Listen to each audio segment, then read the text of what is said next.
Hello, everyone. My name is Osborne, and welcome back to the GDQ Hotfix. This is another episode of Perilous Paths, and this is a show all about adventurous speedruns. Now, you might be noticing something a little bit off. And that is the fact that I am not Cutie. And that is because Cutie is out of town and unfortunately cannot be here to host Perilous Paths today. But I am filling in, and I hope to do justice to an amazing hosting job that Cutie does when he is on this show. With that being said, we are going to go straight into our runs. We are celebrating a little bit of an anniversary, specifically the 15th anniversary of Costume Quest with the whole series. Costume Quest, and then the DLC for Costume Quest, and then Costume Quest 2. And joining us all throughout this show today is Harsh and Bob's Love Cheese, who will be running Costume Quest 1, and then Grubbins on Ice, the DLC, and then Costume Quest 2. And so, please, Harsh, we'll begin with Costume Quest 1 today. So, Harsh, take it away. Thanks, hey everyone, and welcome to the Costume Quest show. I fell in love with this series about 3 years ago after I watched a friend of mine stream it, and since then I've been hooked. And we found a lot of discoveries in the speedrun, like over time. Bob wanted to do a little introduction on the series, so I'll let him do that, and then we'll start the run after that. Yes, my name is Bob Loves Cheese. I've been running this game for 6 years now, and Costume Quest is really near and dear to my heart. I really love this series, specifically the second game, which we'll get to, but the first game is really cool as well. But as Oz said, yeah, this is the 15th anniversary, pretty much to the day. Technically, it was yesterday, but we'll flub it a little bit. It's the 15th anniversary to the day that this game was released, and there's been a lot of speed running that has gone on since then. And we are just both very excited to be able to showcase this series on the GDQ Hotfix show. And you know, it's right, perfect time of year for a nice little Halloween show. So that's all I've got to say. So I'll go and turn it over to Harsh, who can start when he's ready. Thanks, Bob.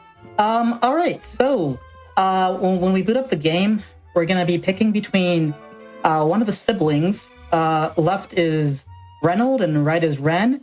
Does not matter which one you pick throughout the game. Both, basically, you play as one protagonist, and then you are saving the other one in the story.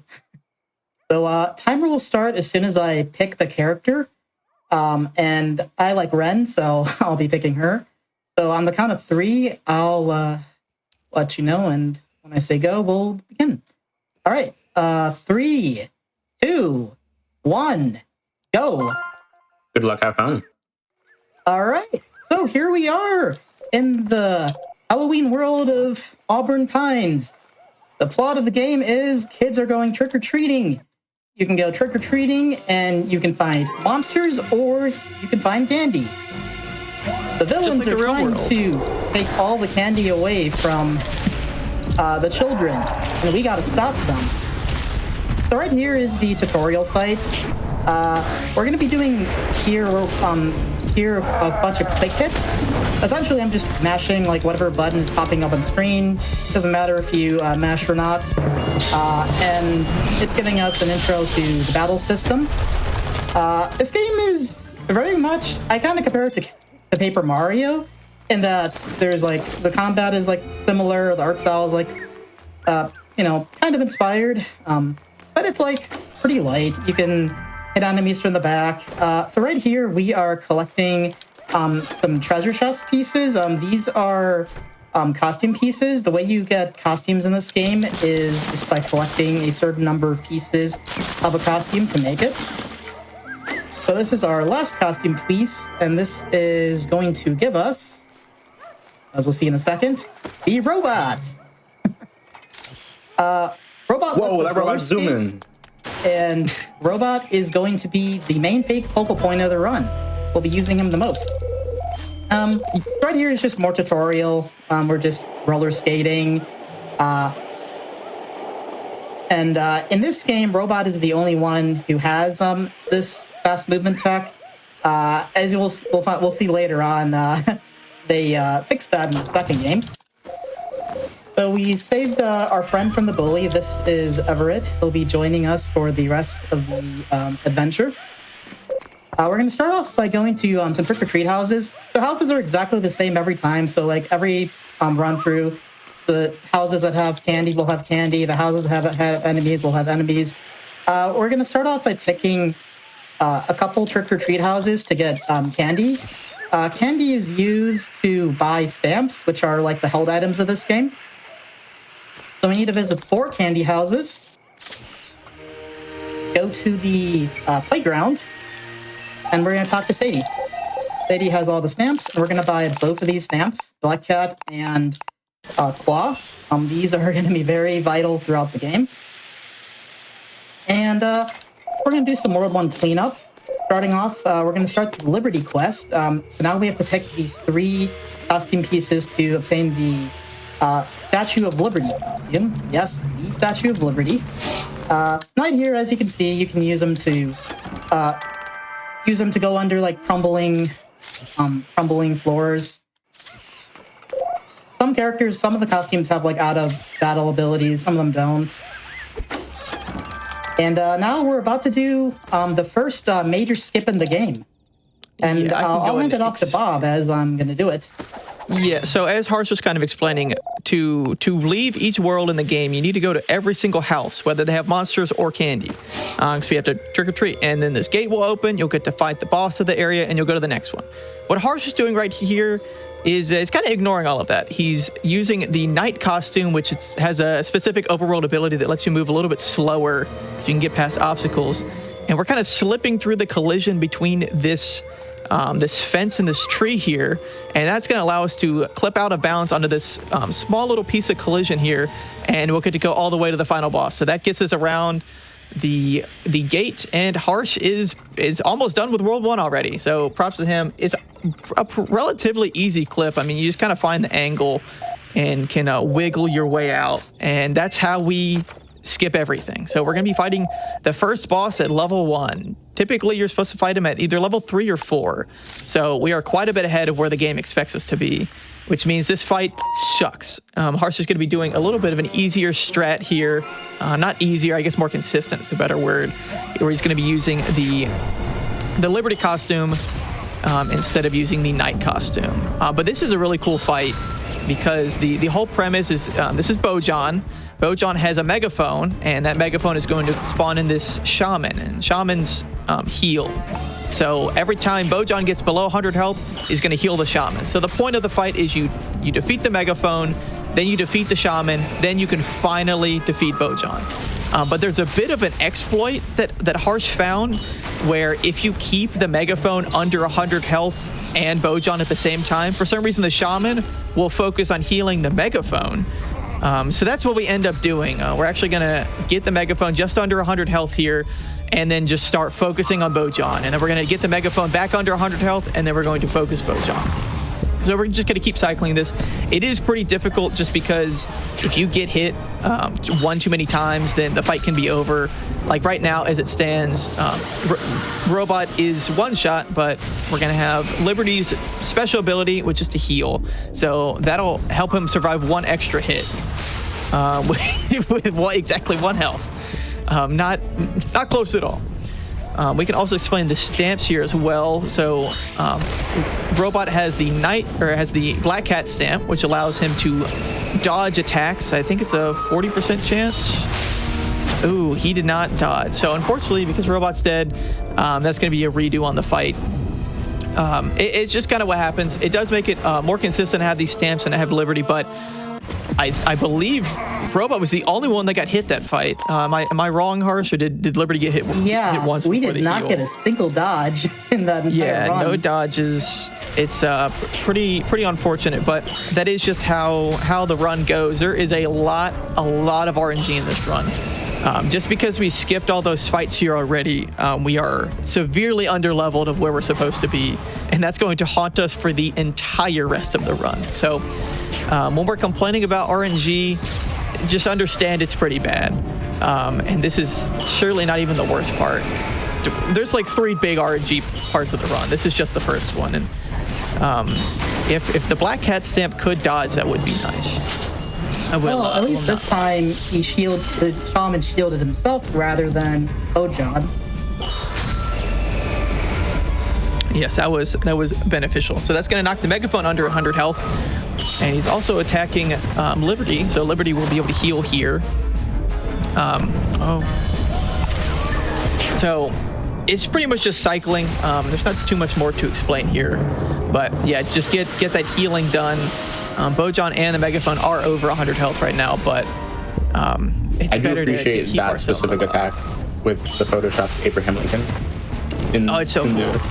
The game loves their Liberty, I should say. I mean, we literally have the Liberty costume, and we have Abraham Lincoln was running around earlier as well. And I won't spoil it, but in the second game there is another U.S. president as a costume. So they love their American nationalism in this game. I love my American nationalism too. Yes, thank you, Mr. Pumpkin. That's such using the torch to just flame the boss. That is such an extreme attack from Liberty right there. Ooh, okay, we're gonna win. Yeah, second try, that's solid. We will not complain about that. Even though the megaphone is still alive, you're intended to defeat the megaphone first, and we're gonna get this little cutscene of the megaphone breaking and Bojan running away. I'll be so real. I didn't even realize the megaphone was a separate entity. Yes, there were 3 health bars there. The megaphone was separate from Bojan. And All right, very quickly, so after we beat Bojan, we get a stamp, and that is the spider stamp, and that is going to be the most important stamp in this section of the game right here. I think you're also forgetting another word to describe that stamp, Harsh. I think you mean terrible, the worst stamp, because it is so good, yet it is so bad at the same time. But I mean, it's my favorite stamp when it works. That's true. Yes, we're beating around the bush a little bit here, but the stamp is the spider stamp, and it has the ability to scare. Scaring has a 40% success rate. And if you successfully scare an enemy, they run away. It's essentially a one-shot. So as you can probably guess, that is pretty fast to just one-shot enemies. So we would like to do that as much as possible. Unfortunately, a 40% chance is not very good. So there's a lot of RNG. Every fight here, we're going to be just using the stamp. Usually you only want to use it to get one success, because if you bank on it any more than that, you're going to end up regretting it, because you're just going to waste more time. But it is unfortunate. But yep, right here we're going to be intentionally fighting one of the optionals. This will be important for the experience route later on, and luckily I got it first try. That was pretty nice, yeah. Let's see how many first try scares we can get in the rest of the run. I mean, that already made me pretty enthusiastic. Ooh, I also avoided the shadow grubbin. Yeah, that one's really difficult to yeah, that one is kind of a little random to avoid sometimes. I do enjoy how instead of like fleeing from all the unnecessary fights, you like just intimidate the enemies to flee themselves.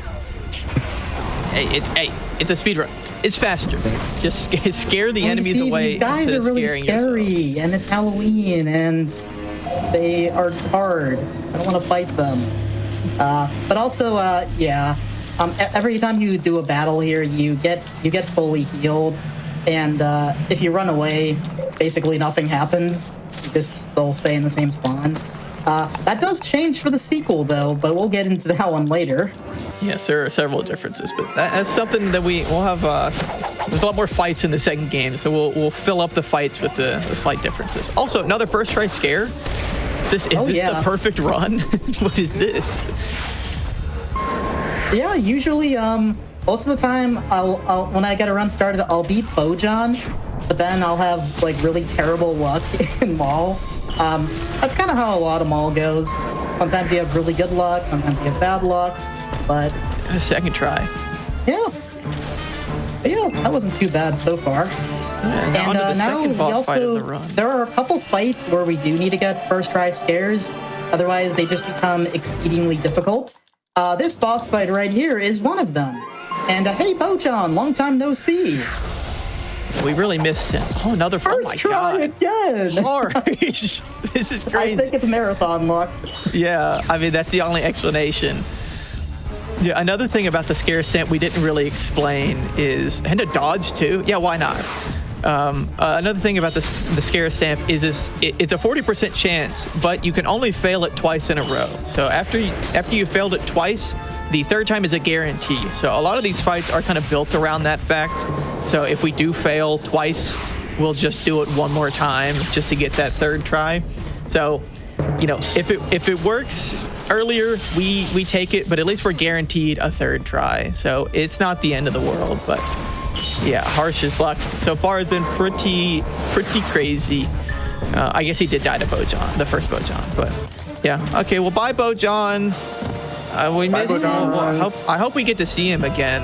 I do love this boss fight. Yeah, there's if only we could just two fights in the game.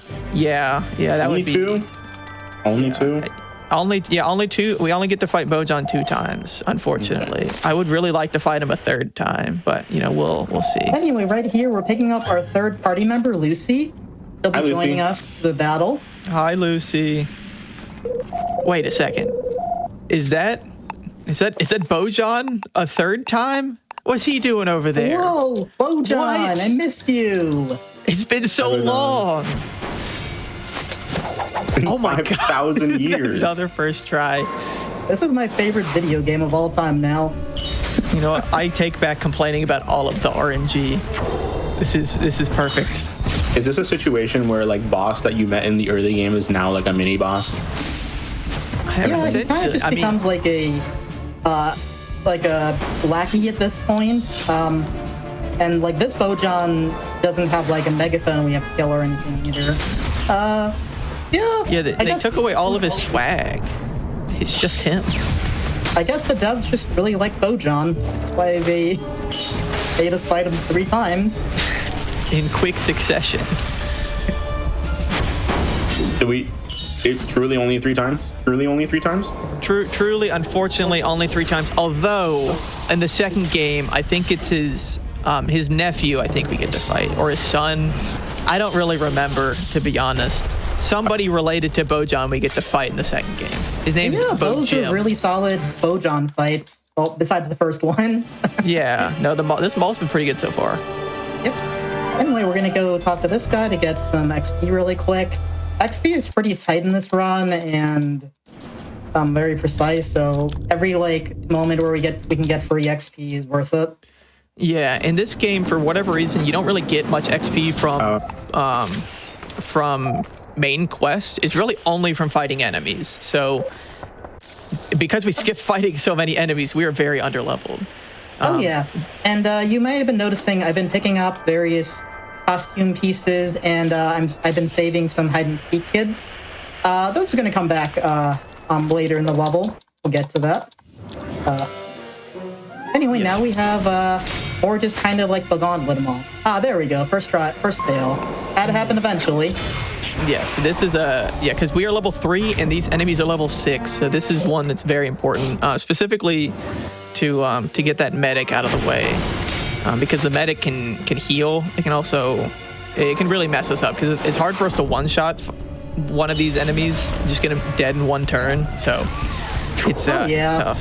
And sometimes you can get unlucky with the enemies playing target practice with you. Nice dodge. Yeah, they do like to target. They targeted Everett all 3 hits there, and unfortunately he dodged twice. It's pretty lucky. Oh yeah. But.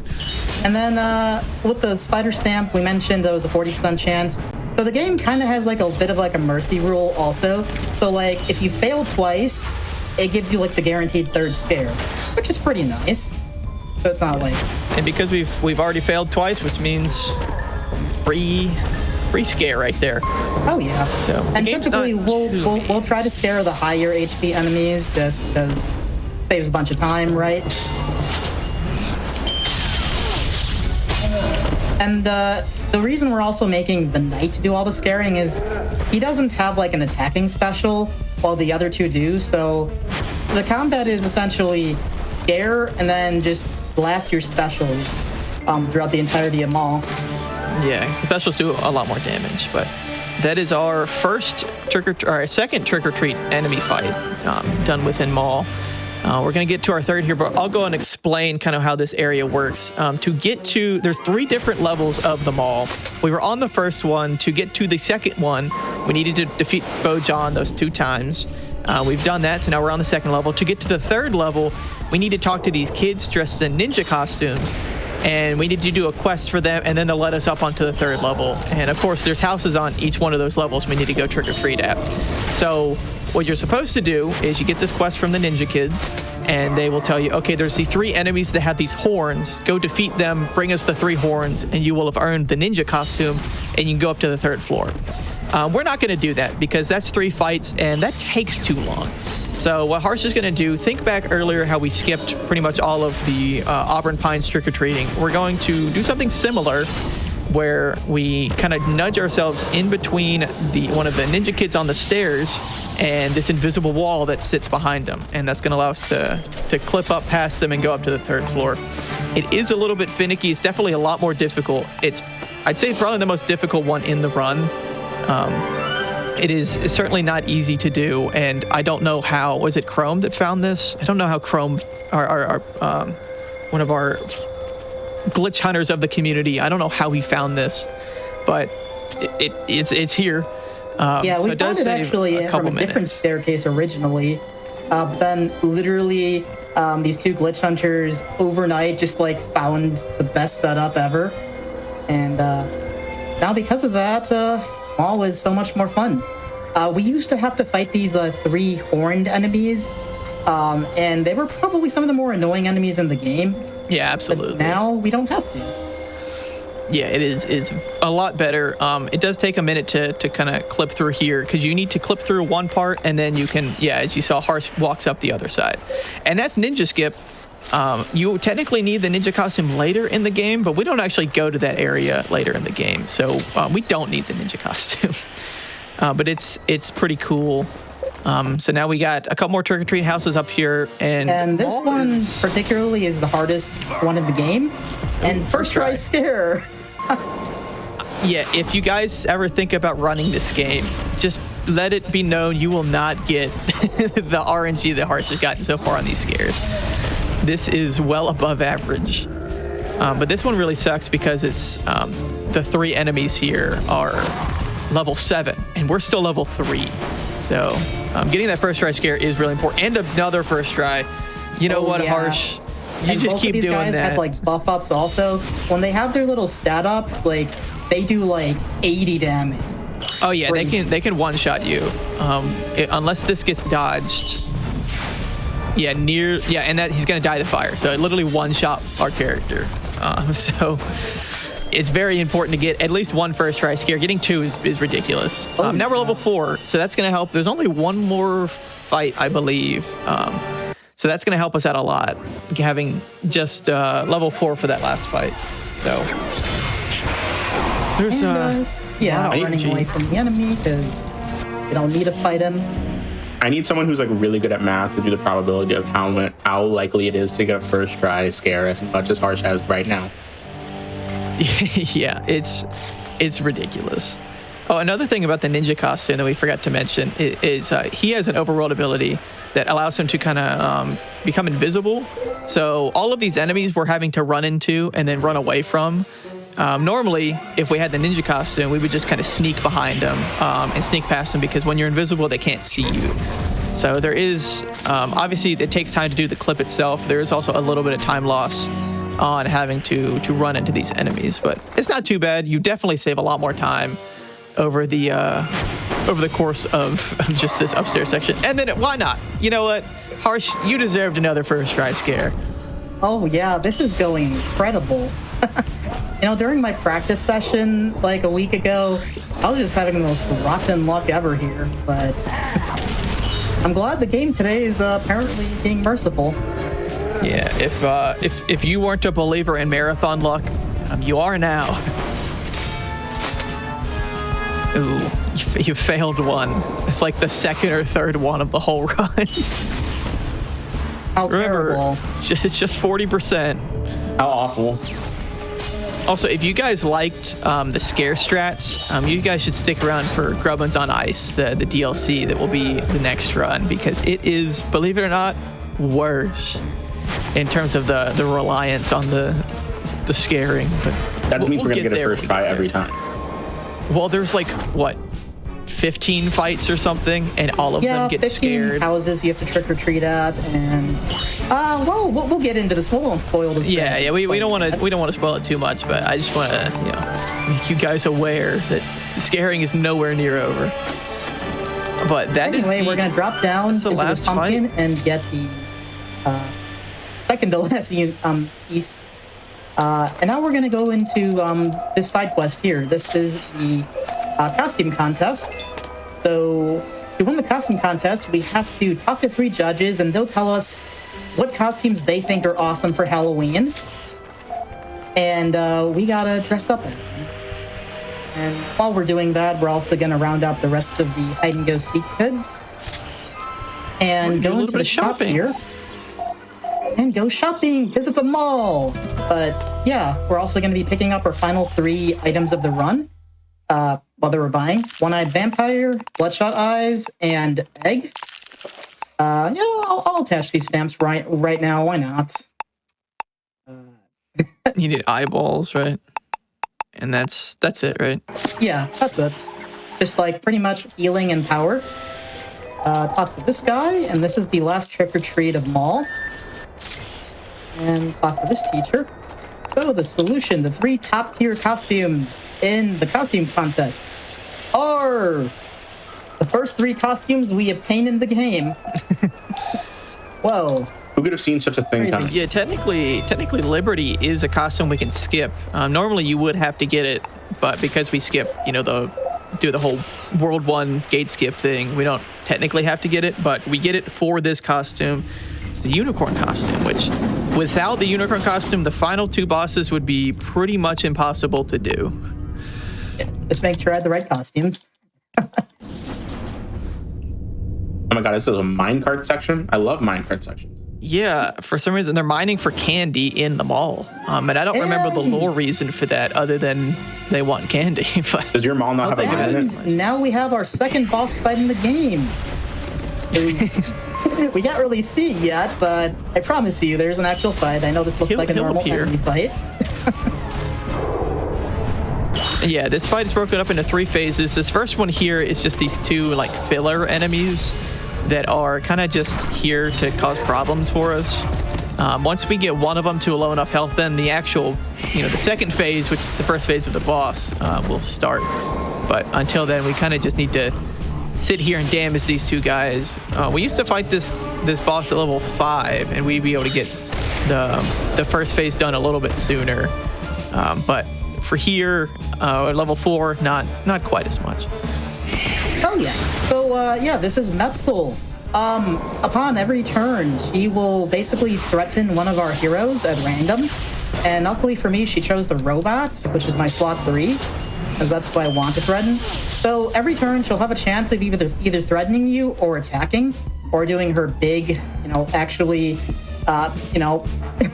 performing her threat. Metzel's kind of like a tank boss. And we didn't really see it in the cutscene, but apparently one of the 2 Grubbins that we, beat up earlier was his brother-in-law. And during the cutscene, he literally runs over them with his tang. He's not here anymore. But... Yeah, so the strategy with this fight is to let the whoever gets targeted, let them get hit. And technically, the optimal strategy is for that character to get hit and to die. Because we have the unicorn with her special ability is to revive and revive with full health. It's actually better for them to die, because if they survive, then they get stunned for a turn. But if you just revive them right away, then there's no stun, because they've already died.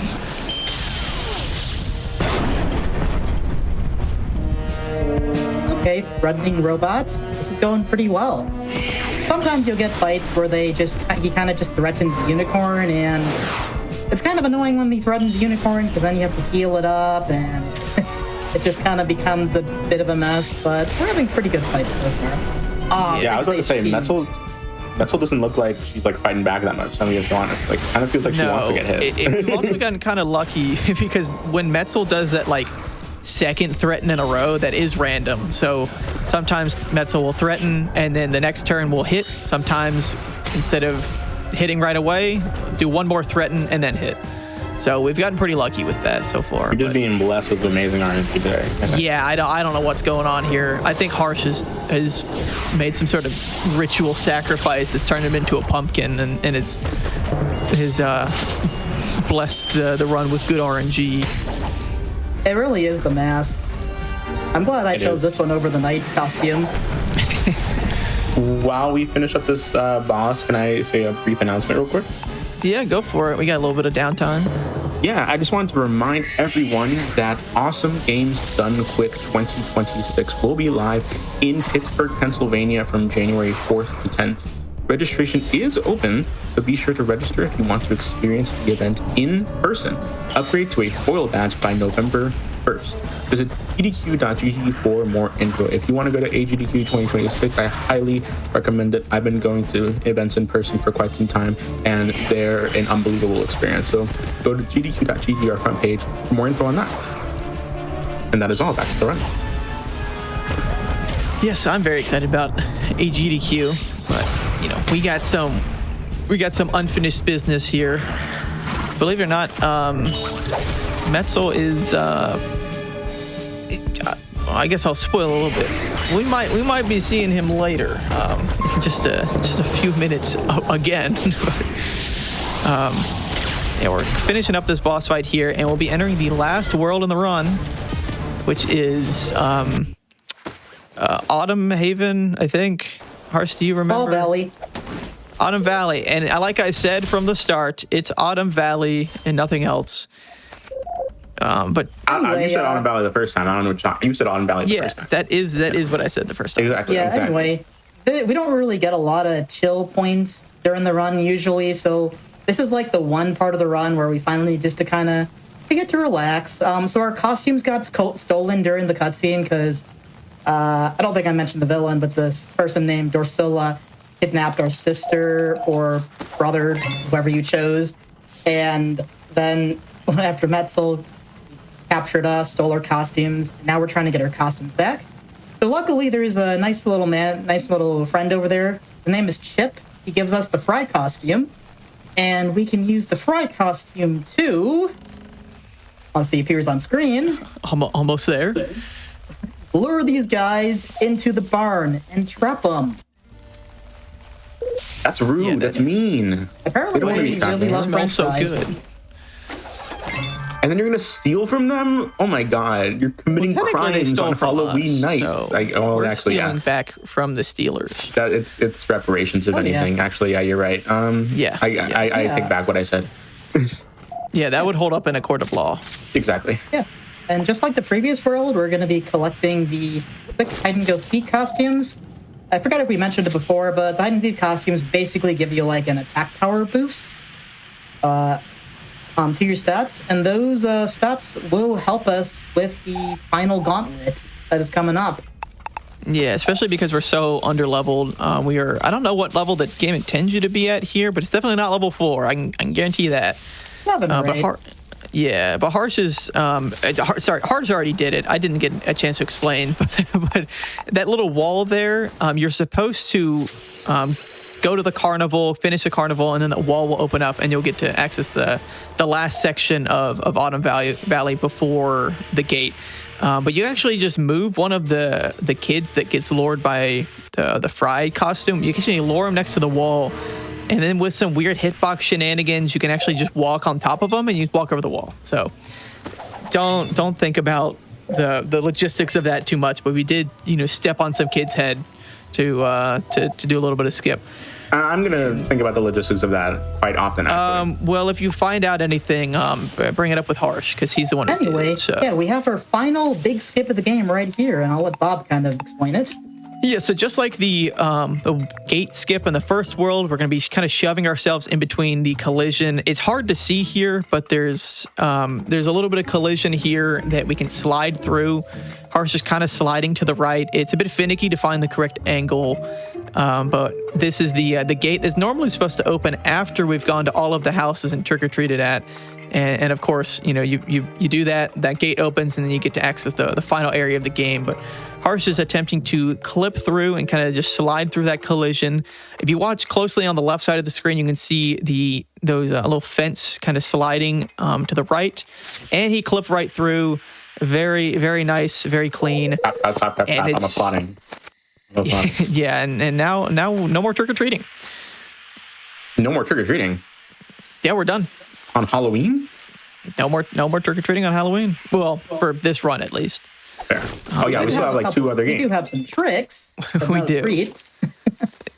Well, this whole game's a treat, so maybe I lied there. This run has been a real treat. I mean, you've been getting everything to go your way. Oh yeah. Anyway, Yeah, so we're going through the maze area here to save these 3 Grubbins.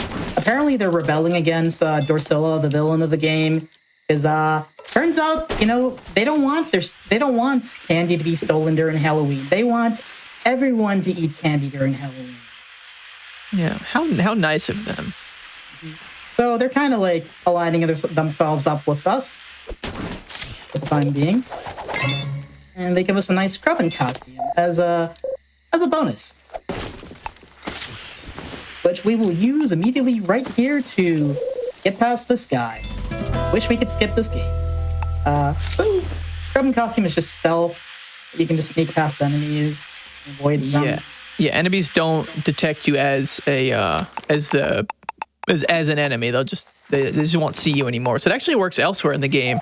Like if you go elsewhere, like go back to the mall or even all the way to Auburn Pines with the Grubbin costume, all the roaming enemies, they won't detect you. But as you can see, slowly coming from the left side. But Metzel's back. Just give him a second. He's on his way. It's some funny dialogue. The humor in this game, we haven't mentioned it, but the humor in this game is really funny. Same for the second game as well. There's Stay there and wait. Stay there and wait. Yeah. Boom. There's a lot of good humor in the cutscenes and stuff. We don't really get to touch on it, but the game, I think the bundle for both games is like $20. It's a real fun, quick game. You can beat both of them in an afternoon, but they're really fun, wholesome games. So I might be slightly biased because I'm on GDQ Hotfix playing the games, but I would recommend it. Anyway, Metzel's gone through some hard times since our last fight. He's got a tank, but he's also got a lot less health. And he's got no backup this time. Yeah, only one phase. The game has a little bit of a pattern of having an interesting first fight, and then the refight of the bosses are just the most basic form of the boss. Unfortunately, Robot did die there, so I'm a little bit slower. I misclicked on one of the attacks, so he did do a little more damage than I wanted, but this is the easiest fight in the game, so I'll take it. Yeah, no worries. We get to prepare for the 2 worst fights. I am admittedly a fan of like when, I don't know if this is a popular opinion, I am admittedly a fan of when a game is just like this boss that you played earlier in the game, we're gonna like give it to you again now because you're more powerful and therefore it should be like a mini boss, like a normal enemy type thing. Except in this case, we haven't leveled up for about a solid 20 minutes. But hey, we just did. So we finally made it to level 5. Let's go. Yeah. You're supposed to get this. The experience, the optional we fought earlier in Mall comes in handy, because otherwise we'd be level 4 for this person right here. Yeah, I'll go ahead and explain. So this is Dorsilla. This is the penultimate fight of the game. It's not quite the final boss, but the game kind of wants you to think it is because you're here to save your sibling. But we're going to be using a very specific setup with the cards and the costumes here. But I'll get into that in a minute. Dorsilla is a very long fight. She has 4,000 health, I believe. And she has 4 different attacks. So she's just got a regular attack. She has the Vine Cage attack, which means she'll take one of your heroes and put them in a cage made of vines. She has what's she gonna do here? Okay, there's the Vine Cage attack. She has the clone attack, which is the worst one, and then she has her charge up attack. And that's why we bought that egg stamp all the way back in Maul, because the only way to get her to stop charging up her attack is to hit her with some sort of stamp that does that. So egg is the only one that does any damage that we have access to, so that's why we chose that one. There's also a toilet paper stamp that does the same thing, and I think upgrades of both of those versions as well. But we got this attack here first with the vine cage. Yeah, usually you want to delay the clones for as long as possible, and if we get the clones, we'll kind of explain what they do. But Drusilla essentially clones herself and way increases the damage output that we're taking. So yeah, it can get kind of scary. But we're gonna hold Pumpkin here in this cage for this specifically. So we got the charge attack finally, and now Harsh is gonna break Pumpkin out of the cage so he can start doing damage. The charge attack, the first time she charges her attack, she will wait until the third turn to actually use the attack. And I don't remember how much damage it does. It probably one-shots us at this level, to be honest. But you can kind of ignore a certain percentage, but it's a lot. Yeah, but you can kind of ignore her the first 2 times. That way she's kind of stuck in this animation. And then after you've ignored her for 2 of your turns, then you have to hit her on the third, or else she will attack you. So we got the egg earlier in Maul. This is why. Yeah, so this is going to stop her charging up her attack. And then if she does use a charged attack later, then she'll only charge it for, you can ignore her for 1 turn, she'll use it on the second, and then a repeat. If she does it a 3rd time, then she will just use it right away. You can't ignore her at all. Oh my goodness. And then Pumpkin's back in the cage. Pumpkin is a little bit, not the greatest to have. I think I'd rather have Knight just because Pumpkin does a lot more damage, but it does help keep us alive, which is very useful. And as you can see here during this cage phase, we're kind of stalling it out a little bit by just, attacking the cage ones and then Drusilla ones. I do want Pumpkin because his special is so ridiculously strong. That's why we get him. Yeah, we didn't mention. Yeah, he is an optional costume, I think. But yeah, Pumpkin's special is kind of cracked. So he does have a damage cap. I'll point that out. But what his special does is it does half health to every enemy in the fight. So in this case, when the boss has too much health, it'll max out. So it did 377 damage there. And then Unicorn got taken. That's pretty bad. You want to get her out as soon as you can, because everybody's pretty low right now. The game saw that Harsh had it too good for too long. Yeah, yeah. I think you probably should have healed earlier. As long as one person survives here, it's fine. Okay, yeah. Because if your last hero alive is stuck in a cage, then you instantly lose the fight. So we don't want that. But Knight will be able to break her out of the cage right here. Defend first, just to play it safe. Okay, and now charging. So, you're gonna have to use it right away. This is a interesting scenario. This fight does suck. It's also really long. So yeah, you need to revive Pumpkin, or else the fight's over pretty much. To get that egg stamp back.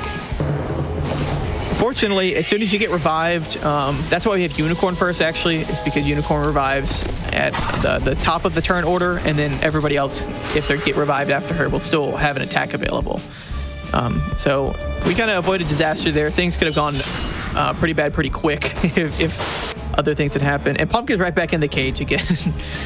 It's been a lot of cage. It does make the fight go slower, but it does help us stay alive. So it's a bit of a trade-off, but I don't know about you, but I would rather survive the fight than die, especially on a marathon stage. We're a good bit under estimates. We'll be doing okay. Oh yeah, this fight is just super long, as we mentioned before, just because of all this like shielding and everything. And man, I have not gotten a single dodge yet. I'm complaining about my luck as I got ridiculous small luck. Yeah, you were in no position to complain about luck. But yeah, we didn't really explain like the team unison really here at all. But Knight and Unicorn have kind of like a really nice unison. So Unicorn's our healer, while Knight we're using to defend. And with them together, we just are always shielding Unicorn so that Unicorn can always heal. There's 3 of her now. What? And now this is the clone attack. Worst attack that she could do. Yeah, it's not so bad when it's late in the fight. It really sucks when it's like in the early game of the fight, though. Yeah, so the clones, so there's still one real Dorsilla, and then there's 2 fake Dorsillas. The way the clones work and the way you can tell which one's a clone and which one's not is once you attack the clone, it's going to take a lot more damage than regular Dorsilla. So we know which one the regular Dorsilla is because that's the one Harsh hit first, just testing it out. It's the first one in the order, and then the other 2 are clones. So the strategy here is to kill one clone and then leave the other one alive. So it's still going to be doing a good bit of damage to us, but that's going to stop Dorsilla from cloning again. Because as the later you get in the fight, the more likely it is that she's going to clone. So we don't want her to continue doing that. So we kind of just let it be. Yeah. So the clone's almost dead. You got to use the egg here to stop her. This has been a bit of a weird fight. She's kind of doing everything here. And then Knight will be able to take out the other clone. Kind of nice, because we get to show off really more of the fight. But yeah. Worst case scenario, you get clones on turn 1, and then that just becomes the entire fight. It's everything, but... Yeah, because the clones do a lot of damage. Not necessarily at once, but just over time they end up doing a lot of damage. So the fact, if you get clones early, you're just going to be healing and shielding more, and that's going to make the fight pretty slow. That does make sense, because in my mind, I'm just like, well, if you have a clone on the first move, then that, like, you can just lock her out of doing anything else for the rest of the fight. You know? Yeah, well, you can only really lock her out of doing the vine cage attack, because she can still charge, as we just saw, and she's just going to end up doing a lot of damage. Because if she is doing her charge attack, what's going to end up happening is she'll keep charging, and then the clones will be there to still do damage to you. So you still kind of have to waste time healing as well. Yeah. Because the nice thing about the charge we've been getting pretty lucky, though, that they're attacking Unicorn while Unicorn is shielded. Yeah. They're doing like 1 damage each.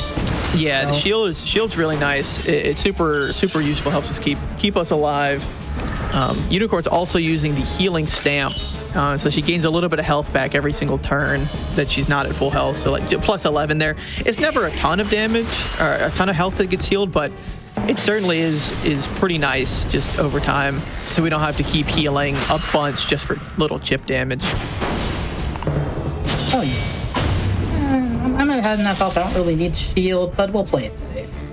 Yeah. I won't call out Harsh totally, but there was a practice run that we did, and he did die on Dorsilla with like 300 health or something.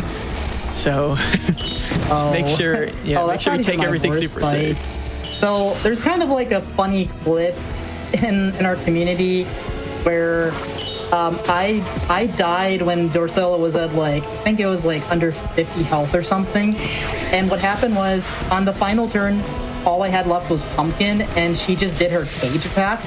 And then because my other 2 heroes were dead, it was just a 1 KO, and it just like, I died. Yeah, I think that's how we found out that if your last hero gets caged, you just instantly lose. It's from your clip. Yeah.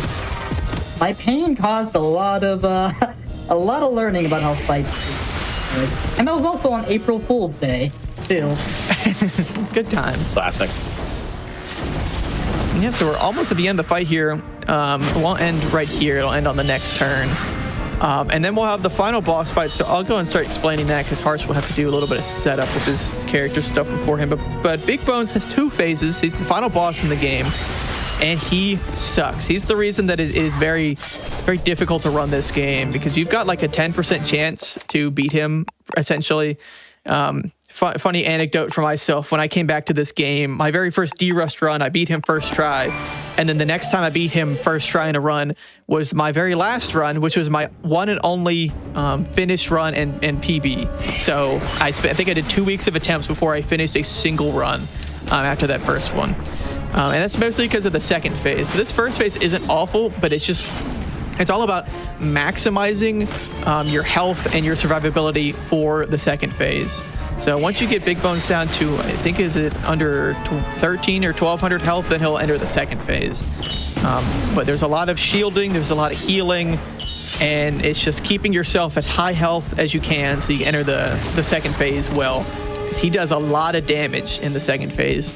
And I don't know if you guys have noticed, but Big Bones is at level 20. We are at level 5. It is pretty awful. And Harsh does have a bit of a backup, but I won't bother to mention what the backup is in case of... Long story short, Big Bone is a big jerk. Yeah, and he used that, his big attack, I don't know what we call it, but it almost one-shots anybody. Yeah. He basically, at this level. He like spits one of the Grubbins out of his mouth and spits it at us or something. Yeah, it does a lot of damage. Yeah, we use the shield on Unicorn, like the Drusilla fight, in order to keep Unicorn alive so she can keep healing the rest of the party. And that's just kind of the fight in a nutshell. It's all about survivability. Like, the first phase is not that bad. I'm getting through it. Like, if one of your heroes dies, it's whatever. You can heal up. We're using the orange bat that we obtained by defeating Drusilla in the other fight. And then the middle stamp I have there, it's the revived stamp. I forget exactly what it's called, but we got it from the Metzel fight. Basically, after the second turn, you will revive. The hero will revive, so you don't have to like waste time like healing with like Unicorn. And woo, I like that Big Bones is attacking Unicorn shielded. That's actually exactly what I want. Yeah, that'll help us a little bit with saving some time on not having to heal as much. And then once that shield comes back, then we can keep ourselves shielded up and protected.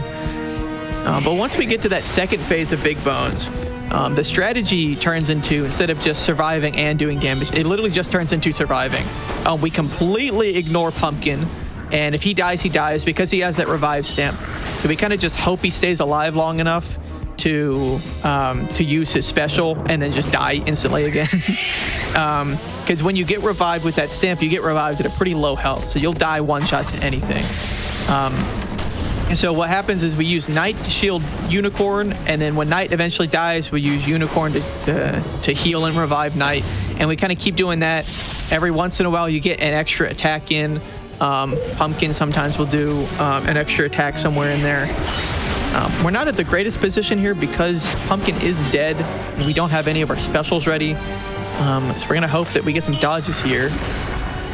Right on cue. Thanks for the blessing, Bob. You've gotten several dodges so far. That's another thing that really helps, is because with his attacks, it does splash damage. So if you get a dodge, then nobody takes damage, which is super helpful and really helps us stay alive. And there's Pumpkin back. He's at 12 health. But, you know, it's a bit of a difficult situation to keep him alive. And we got our special back too, but we're going to try to, at this point, since he's low on his health, we're going to save it for the second phase. Yeah, because when he enters his second phase, and Pumpkin's instantly dead again. When he enters his second phase, then he kind of has a different health bar. So if you do more damage than what is necessary to get him to his second phase, it doesn't matter because he starts the second phase with the same health anyway. Phase 2 time. Phase 2. Now we got to get lucky. Okay, well there goes Pumpkin. That's our damage gone.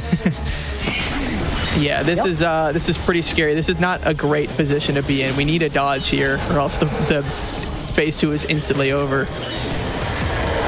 Well, I guess it's not the. No, I mean it's over. Oh no, Pumpkin's alive. If he attacks Pumpkin, we're safe. Oh, you're right.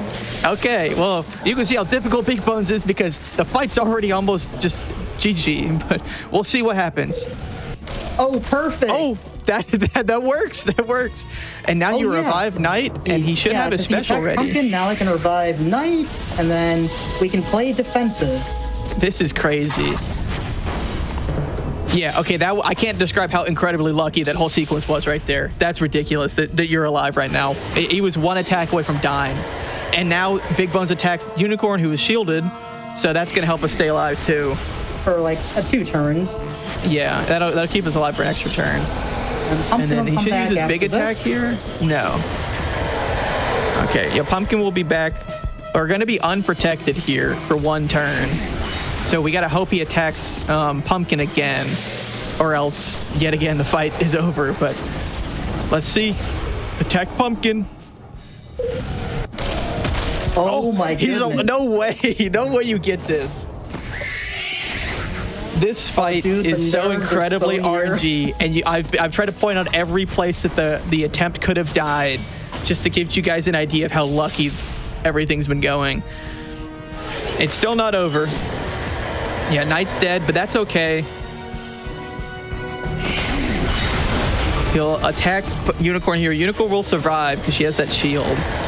And then this is when Pumpkin should revive. Yes. So now it's just attack and hope. Fingers crossed. Fingers crossed. 4 health. And that's a win. Somehow Harsh. Time is going to be in like 3 seconds when the health bar disappears. Time. Once you see the That pumpkin is crazy. You got that first try. Oh my God, Harsh. Fight was ridiculous. That's insane. GG's to Harsh. A lot of Casting Quest 1 runs die to Big Bones. And that's just kind of the nature of the game. You're low leveled and so much can go so wrong. But anyway, we saved Halloween from Big Bones. He's kind of this like monster demon Grim Reaper thing from an alternate dimension. He wants all the candy for himself, but we stopped him, saved Halloween, and now we're just kind of hanging out with our friends here.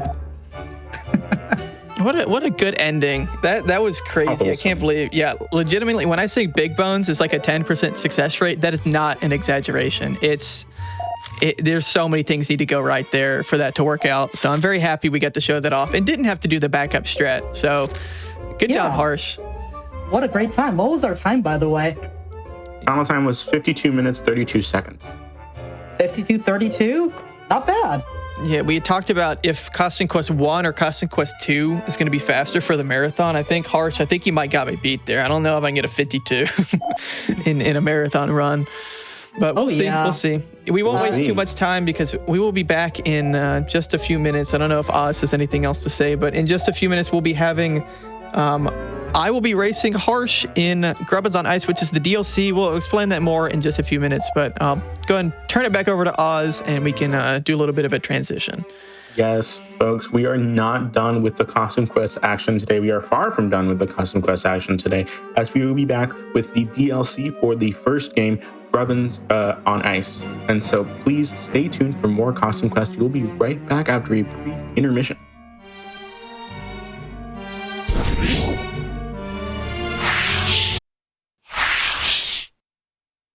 Hello again, everyone. Welcome back to Perilous Paths here on the GDQ Hotfix.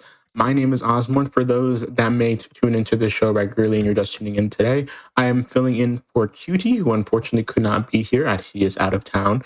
But don't worry, we have amazing content for you nonetheless here today. Including what we just saw, what was Costume Quest 1, any percent. We're going to see the whole series today, including the DLC for Costume Quest 1, which is Costume Quest Grubbins on Ice. And this one is going to be actually a race between our two runners here today. And that is a race between Bob's Loves Cheese and Harsh, who just did the Costume Quest 1 speedrun. So folks, take it away.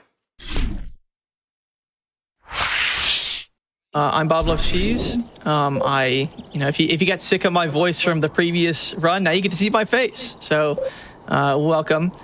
This is the DLC for the first game. It came out about 2 months after the first game actually did. I think a week or two before Christmas. This is a winter-themed, Halloween-themed DLC. Christmas ween. So, yeah, Christmas ween. So we get new costumes, we get a new world, so it's just one world and there's one boss. So it's a lot shorter, estimates about 20 minutes, but the strategy is a little bit different than we used in the first game, which we'll kind of get into as the run starts. But there's not too much more to intro. Obviously, you guys already know Harsh pretty well, so we can go and pass it over to Harsh if you have anything to say, and then we can do a little countdown and get started. Oh, yes. It is Grubbins on Ice time. Hey, everyone, this is Harsh. And what I'm about to do is do a face reveal to see who the man behind the mask really is. Because believe it or not, I'm not actually a pumpkin. It's news to me. But you weren't? I'm a person. Holy moly. That's pretty crazy. Yeah, that costume really gave me a lot of luck. Yeah, so as Bob said, this is a DLC for the first game. Came shortly after the first game was released. It's pretty chill, small, bite-sized adventure. So we'll get into like the run once we get going. Once again, we're gonna select our character between Ren and Ronald. It does not matter who you pick, because you get both of them on your team this time around. And the plot of the game is we're saving Lucy from the evil Grubbins and bird people that kidnapped her, so that we can save Halloween once again. So we're gonna start off by selecting a character, and when we select a character on the count of 3, we're gonna begin. So are you ready, Bob? I'm ready to go. Which character are you taking? Robot or Space Warrior? Ren or Reynold? I'm on Team Robot. I'm about speed. Okay, well I'll be going with Team Space Warrior just to balance it out a little bit. So I'm ready to go. So you go and start the countdown, and we can get this started. All right. On the count of 3, 2, 1, go! Good luck and have fun. So It's weird playing immediately the we're game starting now off the instead of game commentating. with an epic battle. That's very short-lived because we're running away because we're cowards.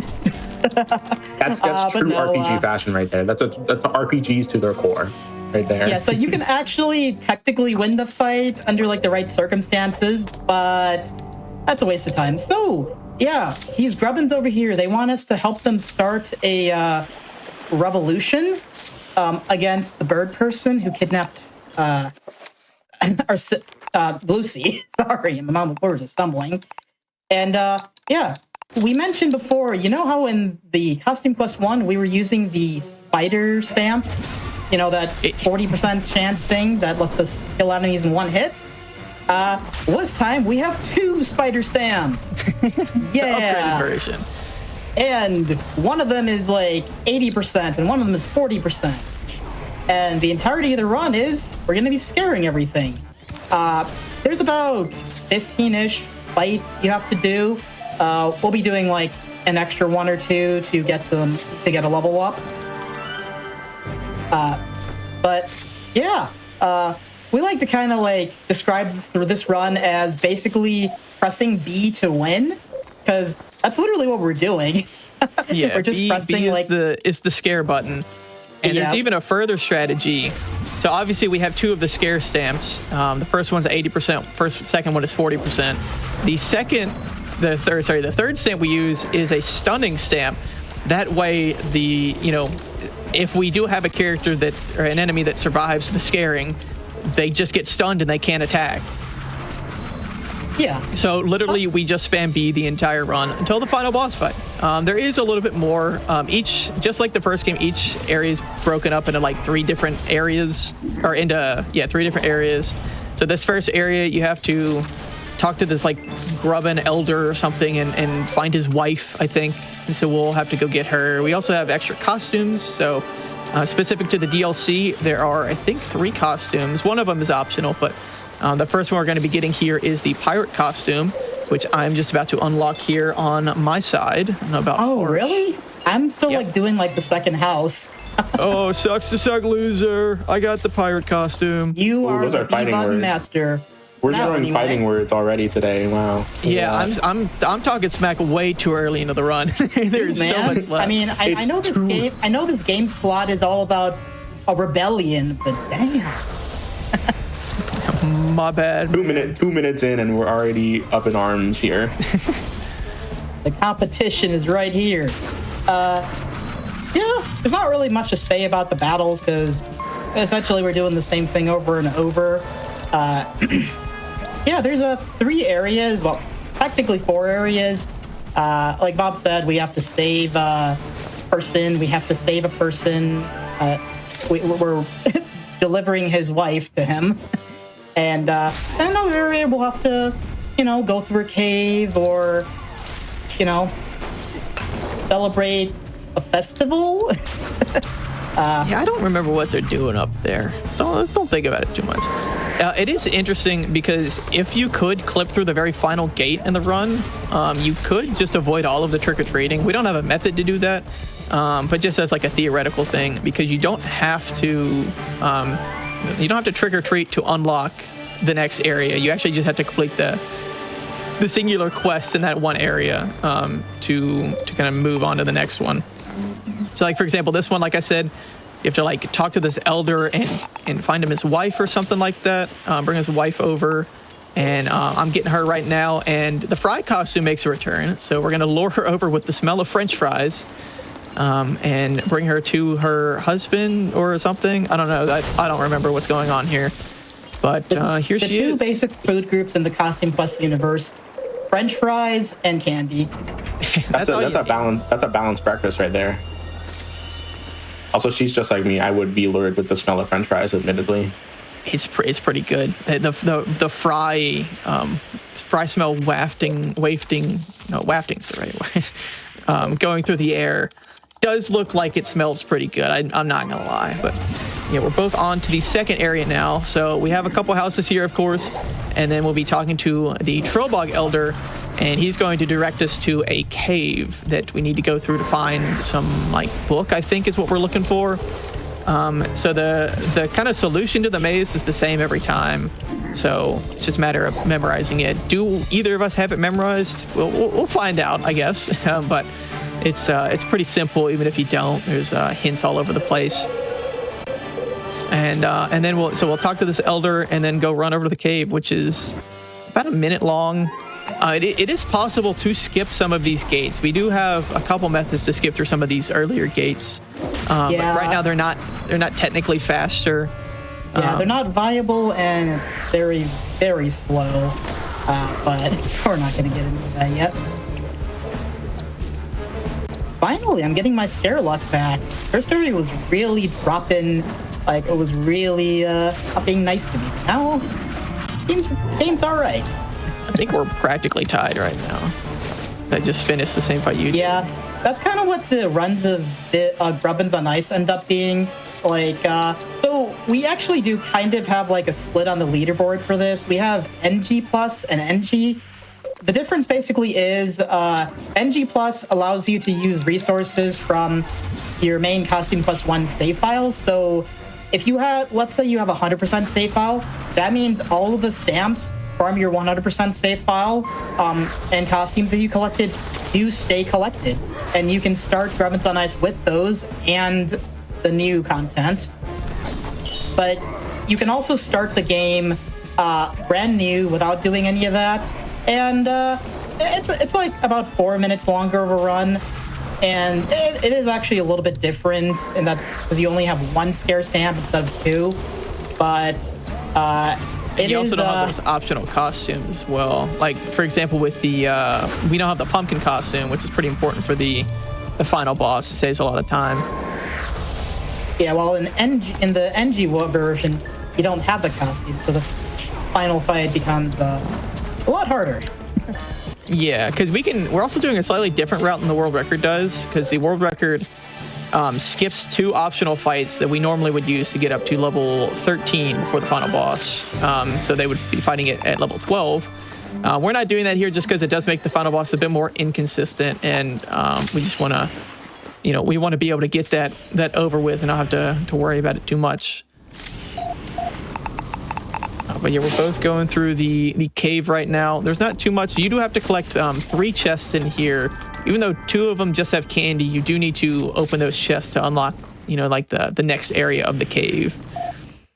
It's a bit of a maze running around everywhere. Well, while we're here in the cave, do you mind if I read out another announcement for folks? Go for it.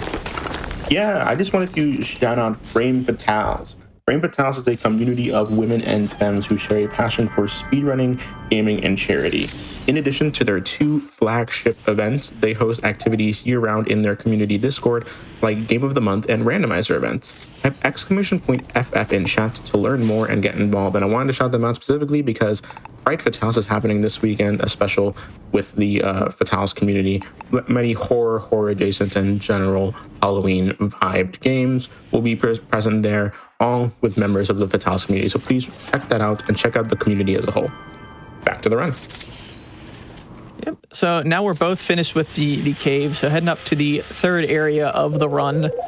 This is where we're getting the 2nd costume that we need to, finish the run out. It's the Yeti costume. Again, I think it's some sort of festival. I'm not. Yeah, I don't basically the lore they're too honoring much. like the Yeti because he's like this like hero or like savior or something. Like I don't remember the whole context, but There's they something love like Yetis he leaves his cave like once a year. And I guess the Yeti got scared or something, or he's not there, so we pretend to be the Yeti and kind of like gaslight the whole community. It's always this fight that gets me. I never get first try scare on the first winter house. Oh, I got 2. I was behind. I've caught up now. Yeah, the cool thing about this, because of how like the scaring and stuff goes, racing is actually kind of interesting. Where like one of us could be behind, but then just catch up through just absurd luck, and one of them could also just make up time elsewhere. Yeah, there's a couple things you can do around here. There's like a apple/eyeball mini game you can play here, but we're not about to do that. We're not about side quests here. I don't like This the is apple game very 80%. much. You like it, Bob?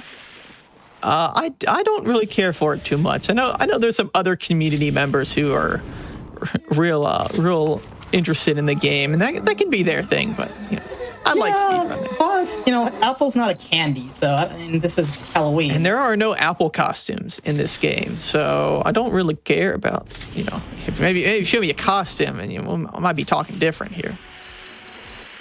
You make some good points, Bob. I'm kind of with Bob here. Not gonna lie. Yeah. All about costumes. If it's like and candy. caramel apple or candied apple, that's a different story. Yeah, that would be different. Anyway, yeah, we just did the Yeti festival. Oh, this guy just jumped me. Oh no. Good. Let me catch up. Thank you, random enemy. Now I need to make sure I don't do the same thing.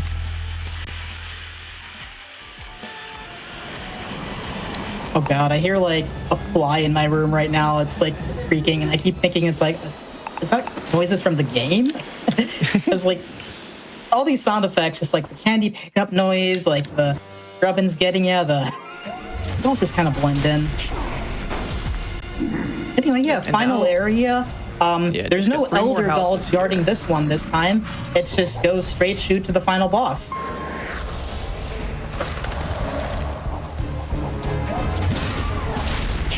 Yeah, we do have something to pick up from the shop. I guess technically 2 somethings. I don't remember what the most optimal route is for level 13. I know there is, because I'm used to running level 12. It's pretty much just all power, man.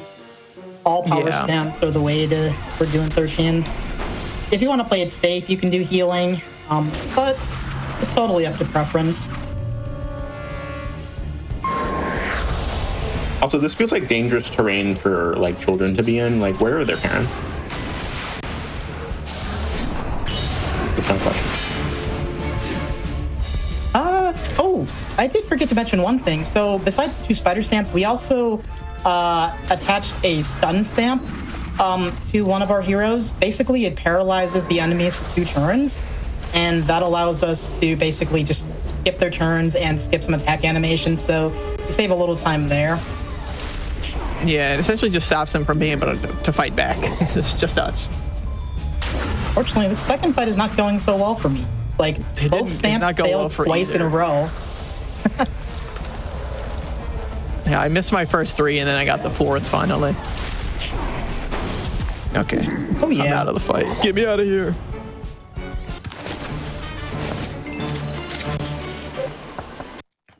What is all this green goop that's around? Good. I don't know. I don't know if that's the thing they ever mention of what that is. Yeah, it wasn't really goo in like the base game. It was just kind of, you know, like scary Halloween monster. But I guess maybe they're trying to perform some kind of ritual. Like maybe they're trying to revive some candy monster we might have fought in the past. I don't know. Just a thought. No, this game isn't really known for like making you refight bosses. I don't know why you bring that up. You're right. It's like half of the boss fights in the base game are refights. When we get there.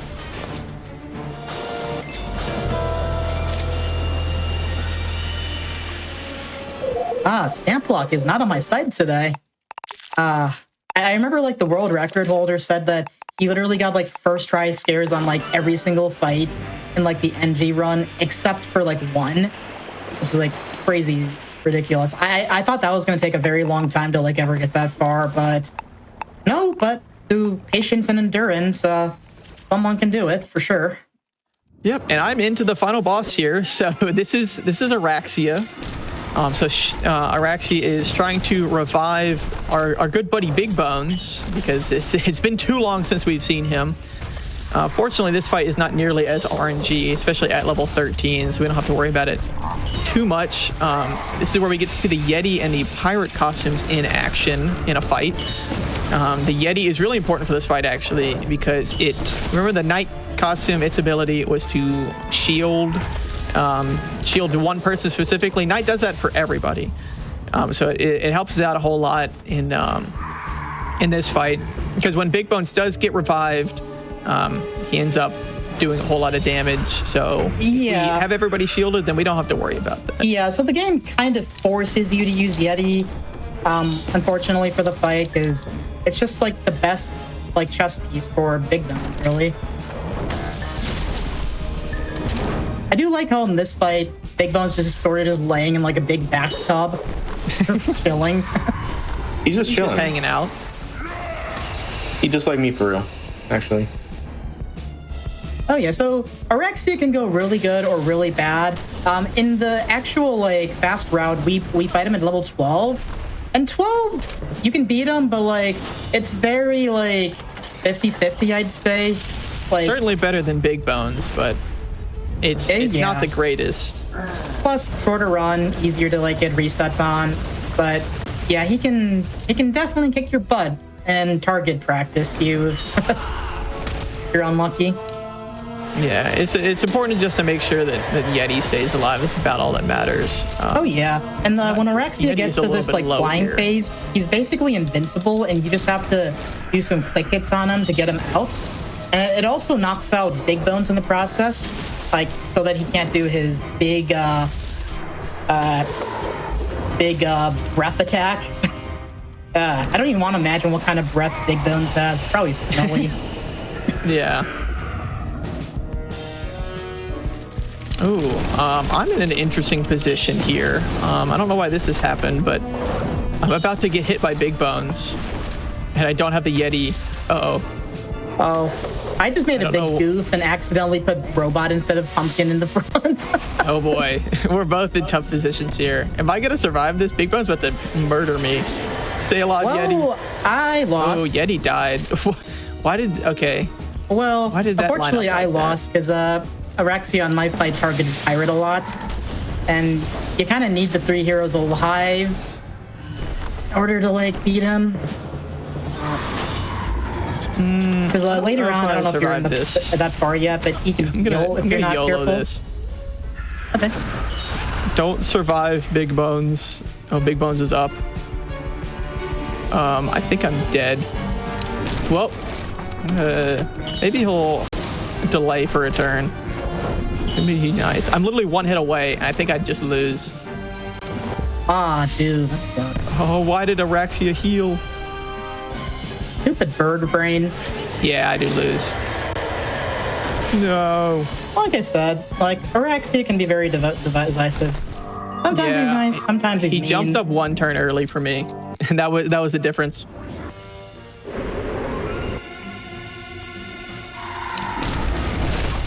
Okay, I think I need to delay one attack. This does seem like a really, really intense fight. I'm gonna be honest. Especially it's all about just lining up with Big Bones, because if you actually do too much damage, then what's gonna happen is Big Bones is gonna get up earlier, and you're not gonna have your specials ready for the defense. That's what happened there. In rare cases, going too fast is actually detrimental. Yeah. But we should be didn't good really talk here. much about the pirate before. Pirate is really, really strong. He's probably the best attacker in the game. I think he has like a ridiculously high he's better than Ninja for sure. Yeah, he does a lot of damage. I just like his special attack because he's like shooting a cannon out of a pirate ship. It's awesome.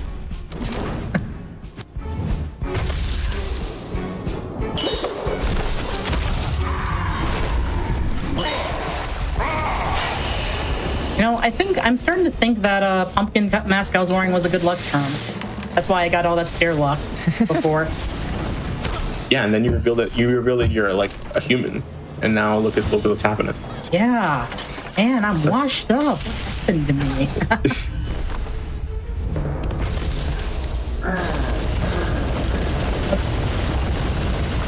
I'm at the last 800 health of him now. How far are you, Bob? I'm at 1,200.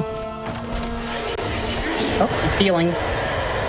Oh, Big Bones is awake. He's hungry. He's angry. The biggest bones. Lined up wrong again. It might be GG's for me. Because I think they're gonna end up not lining up together. Big Bones and Araxia. Because you kind of need to have Araxia force a delay on Big Bones. Ooh, and not Pumpkin, Pirate died. Oh yeah. I like to think of Yeti as basically better version of Knight. That's really what he is. But his shield only lasts one turn though. Yeah. Okay, I'll give it one more attempt, assuming you are successful. Yeah, I'm on the last 3 hits, so Pirate it's died. pretty much GG for it's pretty much over for me. It's Jover. And that is it for me. And that is time for Horsch. He's the winner. Yeah, I couldn't got the stand roses and everything against the Costume Quest 1 master. Indeed. There's a new master in town now. He's slowly garnering all the records. He's slowly hoarding. Yeah. So for 3 months, I had the world record sweep on all of Costume Quest 1 and Grubbins on Ice. Then just 1 month ago, a German guy just came out of nowhere and slowly was working his way up the record. So it's actually inspiring to see someone else tackle the game, beat all the times. He beat my CQ1 record by just 30 seconds a couple days ago. It's crazy. Yeah. Oh. You almost done with the fight, Bob? I've got 2,500 health, so. Okay, you got it. Okay. Well, I guess I can. If I fail, I'll just throw in the towel. But okay. We'll yeah. the fight's relatively quick. Yeah. So I guess I can explain this little scene here. So we save Lucy, and what happens is it kind of messes up some stuff in the past. So now the kids are kind of going through this portal and going back in time, and we're going to continue with that plot line in the second game, where we're just traveling through the future and past, trying to fix it. Yes, because the story of Grubbins leads immediately into the story of Costume Quest 2, so it's all kind of linear together, which is kind of cool to see. Okay, I think I got the fight to line up correctly here, so I should be good. I think Big Bones will stand up now. Yeah, okay. I think I just did a little bit too much damage, I think was the problem. So I had a couple misses on purpose here just to make sure I was a little bit under that threshold. So should be coming up on time, another minute or so. Not too much longer. I'm under 1,000 health, so just gotta kind of cycle through. Yeah, I wanted to point out in these credits, these pictures are actually all the developers as kids in Halloween costumes. it's actually really cool. Yeah, there's a lot of love put into this game. You can tell that the developers really did enjoy making the game, and there's some good articles and there's some like videos as well of them to kind of talk about the development process of the game. If any of you ever played Psychonauts, this game and Costume Quest 2 were made by the same developers. Wait, really? I did not know that. Similar art style. I didn't know that at all. That's really cool, actually. Yeah, I think this was like Psychonauts their is definitely their biggest third game or something. Like their second game was like Brutal Legends or something like that. I've never played it, but Psychonauts is a great game too. Okay, I'm coming up on time here in just a couple seconds, right when Araxia's health bar goes away in 3, 2, 1, and time. GG. There we go. I did manage to finish. I didn't have to do a DNF on the race. A little bit longer, but that is just because the boss fight is a little bit tough. Fortunately, we won't have that problem in Costume Quest 2, but I of course don't want to spoil my own game. But right. Yeah, you got anything else to add, Harsh, before we take our second and final break? I did want to give a quick shout out to some community members. For specifically Costume Quest 1, we'll give shout outs to the CQ2 members later on in the second game, but I want to give a shout out to Deathmaster and Lord Chrome. Those two really helped like vitalize the speedrun to like what it is now. Like the first game was like a 1 hour 16-ish run when we first found it, and now it's like down to 47 minutes and could probably go lower now. Like it's amazing how much like we've really pushed this game in just 2 years, and especially this year even. Yeah, without them, the run that you guys were just able to see would not have been possible because they found a whole lot of the glitches. Mainly, obviously, the 2 gate skips and then Ninja Skip and the Fry Skip. All of those culminated together with their findings. So shout out to them. We really appreciate you guys. Shout out to Hetty for grinding out the Grubbins on Ice and Costume Quest 1 records. You're doing great. Giving me competition, which I love. Yeah, and I think that's about it for I guess also shout out to Full Metal Gambit, who ran this game like when it came out and took us like 2 years still of the community to finally beat his world record before all the skips were found. But if he's out there, shout outs to him. But I think that's about it. If you got anything else, Harsh, but that's it for me. Yeah, that about wraps it up. Yeah, that was Costume Quest 1 and Grubbins on Ice. Yeah, we'll be doing Costume Quest 2 in a bit, and we have a lot to say about that game. But we'll get there when you get there. But we'll go and throw it back over to Oz, and we'll take a short little break. Of course. Thank you so much for that amazing race, Bob and Harsh. That was so much fun to watch, and I hope that chat loved watching it as much as I loved watching it. Oh, your times? Of course. Harsh, you had 20 minutes, 39 seconds. Bob, you had 23 minutes, 52 seconds. Wow, solid. We went overestimate. No. Well, that's because we went so underestimate on the first game. Yeah, we're making it up. Well, actually, your estimate was 30 minutes. Y'all said 20 when you were in the green room. It's 30 minutes on 30? Screen. Yeah. Okay. Yeah. Y'all went real under then. Yeah. Well, then, yeah, there we go. I think originally it was 15, which is faster than the world record, so we had that change. But yeah, we might have hooted our own horn there a little much. I don't know how that got on there, but hey, it worked out. So you're good. But yeah, folks, we are going to be right back with the last run of this episode of Perilous Paths. That is Costume Quest 2. We've seen the first game, we've seen the DLC, and now we're going to hand it on over to Bob in just a bit to do the second game here. And it will be with that right after this brief intermission, so please stay tuned.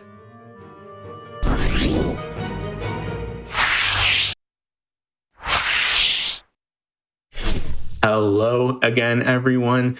My name is Osborne, and welcome back to another episode of Perilous Paths. If you're just tuning in, and you usually watch Perilous Paths on this fine night, then Cutie is unfortunately not able to be here as he is out of town, and so I will be taking over Perilous Paths this weekend, as well as hosting my show after this as well. So, with that being said, we have been having some amazing Costume Quest action in honor of the 15th anniversary of Costume Quest. We had the first game and then the DLC First game by Harsh, the DLC, a race between Harsh and Bob's Love Cheese. And now we are passing the baton over to Bob's Love Cheese for a full run of Costume Quest 2 here. Before we begin, I want to do a small announcement and just want to shout out the Black in a Flash community. Black in a Flash is a community that uplifts and connects Black speedrunners of all levels, hosting special events throughout the year to raise money for charity and celebrate Black voices in the speedrunning scene. Learn more or apply to get involved at gdq.gg/BAF and follow at blackinaflash.bsky.social on Blue Sky for the latest updates. And I wanted to shout that out because they just recently released their schedule for Speeding Through the Holidays, an event that's going to come up at the very end of the year in December. So if you want to check out that schedule and support Black in a Flash community, then please type !BAF in chat and go to their page where you can see all the information and even apply yourself in the community if you would like to. Now, with that being said, let's go straight into Costume Quest 2, Any Percent by Bob's Love Cheese. All right. As Oz said, I'm Bob Loves Cheese. I am running Costume Quest 2 Any Percent today. I'm very excited to show off this run. If you guys haven't seen the other two runs that we just did, it is not important. It is a little bit different than Costume Quest 1, and we'll kind of point those things out as we go, but there are some similarities because, of course, it is the same Costume Quest series. I am the current world record holder for the game, and I like to think of Costume Quest 2 as my little love child. I've put so many hours and so much time into this game and this run over the years, and I'm very, very excited to be able to show it off on the GDQ Hotfix stage. I'm being joined by my co-commentator Harsh. And go ahead and say hello. Hi guys. Costume Quest 1 not important. I resent that. Well, Anyway. we can agree to disagree. Anyway, yeah, Costume Quest 2. Awesome game. Look at all these spooky portals. I wonder where we're going to go. Yes, not nearly as many skips as there are in Costume Quest 1, although there might be a similar number, just much smaller amount of time save. The way quests in this game work is you can't start the next quest until the previous quest has been finished, even if you can make it to the start of the next quest. So it's really difficult to actually do any skips, but we manage. But yeah, I think there's a good bit of tutorial at the start, so if there's anything that needs to be explained, we will just explain it when we're going through this tutorial. But I am ready, and I will go ahead and give a countdown. So on go, we will start the run.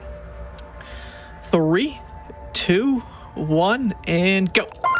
So yeah, we're picking up right as the end of Costume Quest, Grubbins on Ice, because we're wearing the pirate costume, the eyeball costume. We never got the eyeball, but the pirate costume we did have in the first game. So we're here instantly, already skipping a whole ton of lore. The general premise of this game is that there's a lot of time travel, and we're trying to defeat this evil dentist who wants to stop Halloween. He hates candy, hates all this kind of stuff. So we're here in the future right now because he's taken over the world, and our friends Everett and Lucy have come back to the present time to try to kind of save us from, or help us help them save the future and Halloween. Oh yeah. So Corvus is just going to be teaching us a couple moves. First one is just the basic attacking of the game. If you guys have played Paper Mario, this like circular timing hits thing, it's very similar. So the battle systems between the first and second game are quite different. And this one you have to more time your hits, whereas the other one you had to just kind of attack. But we'll get into this later on. So Bob does the superhero special. Superhero is an awesome costume, by the way. Reminds me of the Incredibles. Yeah, we'll it is use a very that nice costume. The entire run. So hope you're not sick of it. This is also the only fight we get to use candy corn in. There's another category on the boards called hard corn mode, and that's where you have to use candy corn in every fight. That's in French. So candy corn has these fun little things that he says.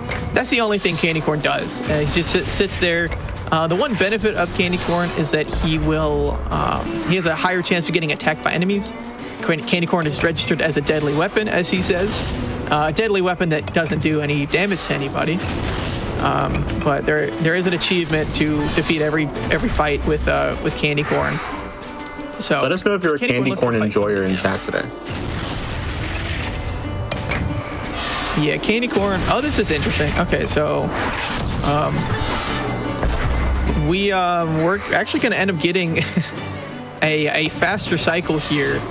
It's going to goof up the fight a little bit, but normally if your hero gets attacked 3 times, then we'll build up our special meter and be able to end the fight 1 turn sooner. So we're going to actually get that here, sort of. Again, I did kind of goof it up, but it's going to end up working out here. And that's going to be the end of the tutorial fight, and that means that is the end of Candy Corn. We will not see Candy Corn again. Rip Candy Corn. Yep.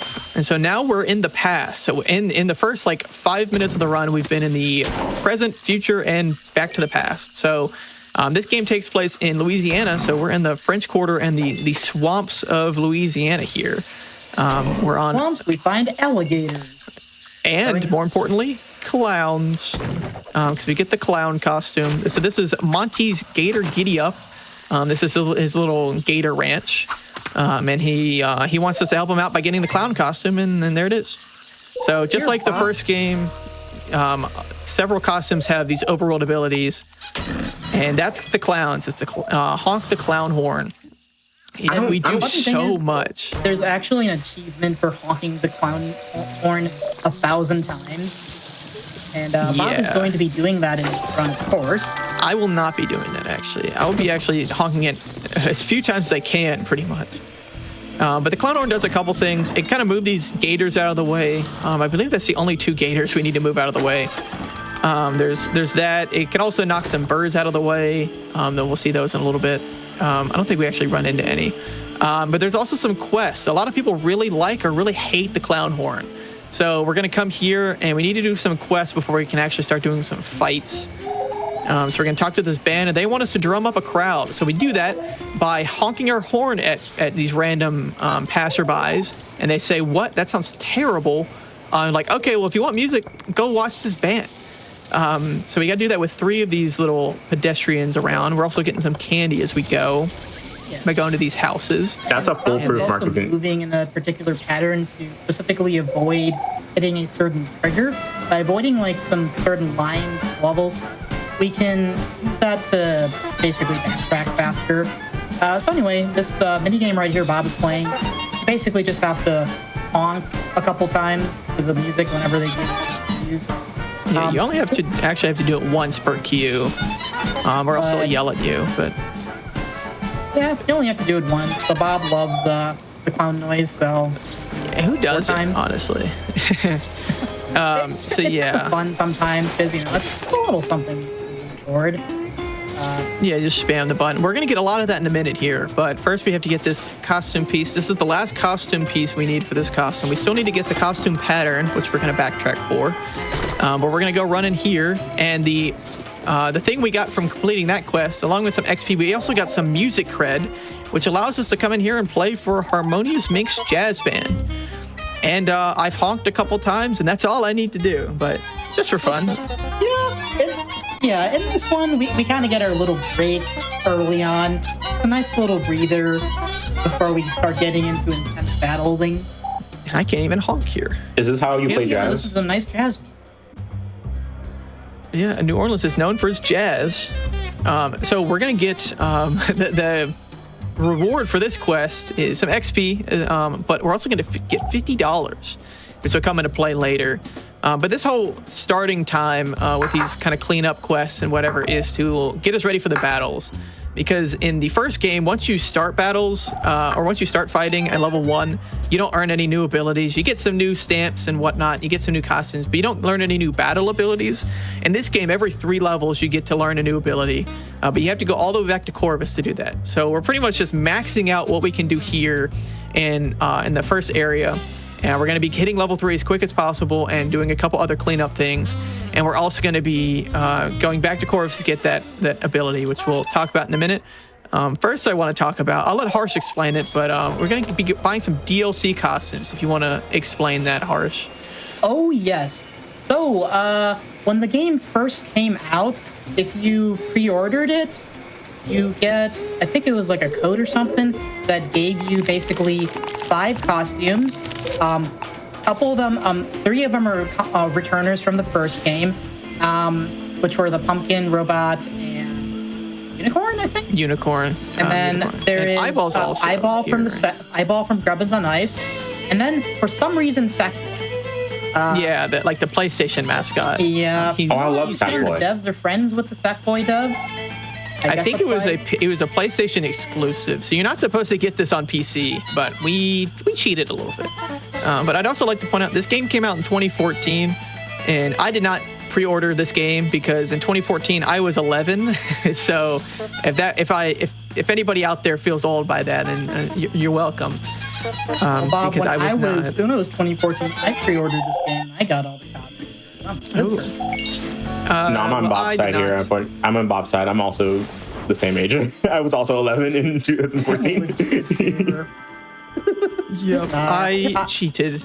No, the truth is, I didn't know this game existed until about 3 years ago. But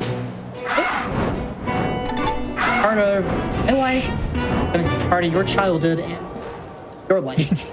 Yeah. And something I did just here, Harsh kind of mentioned it earlier, but in the specific areas I kind of walked around allowed me to avoid some fountain triggers, and these are essentially the save points in the game.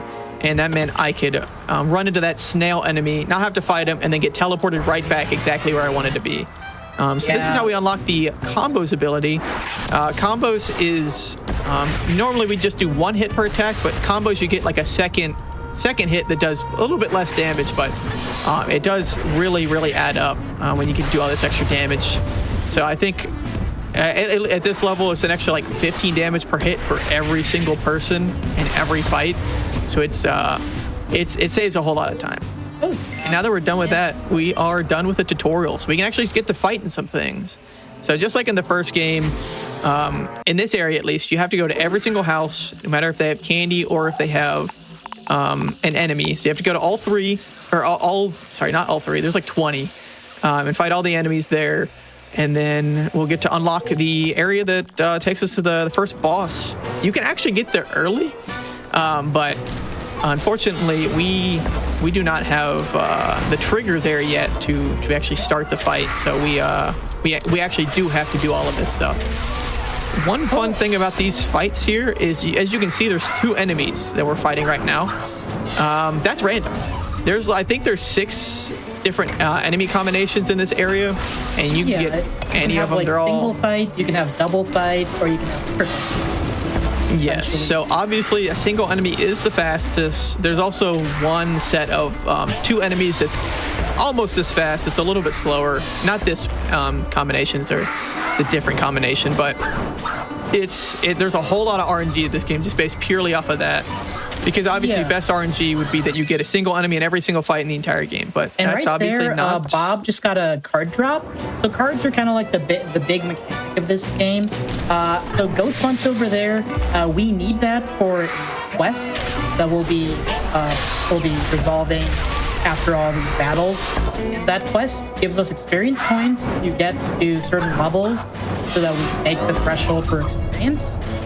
But card drops are also like random.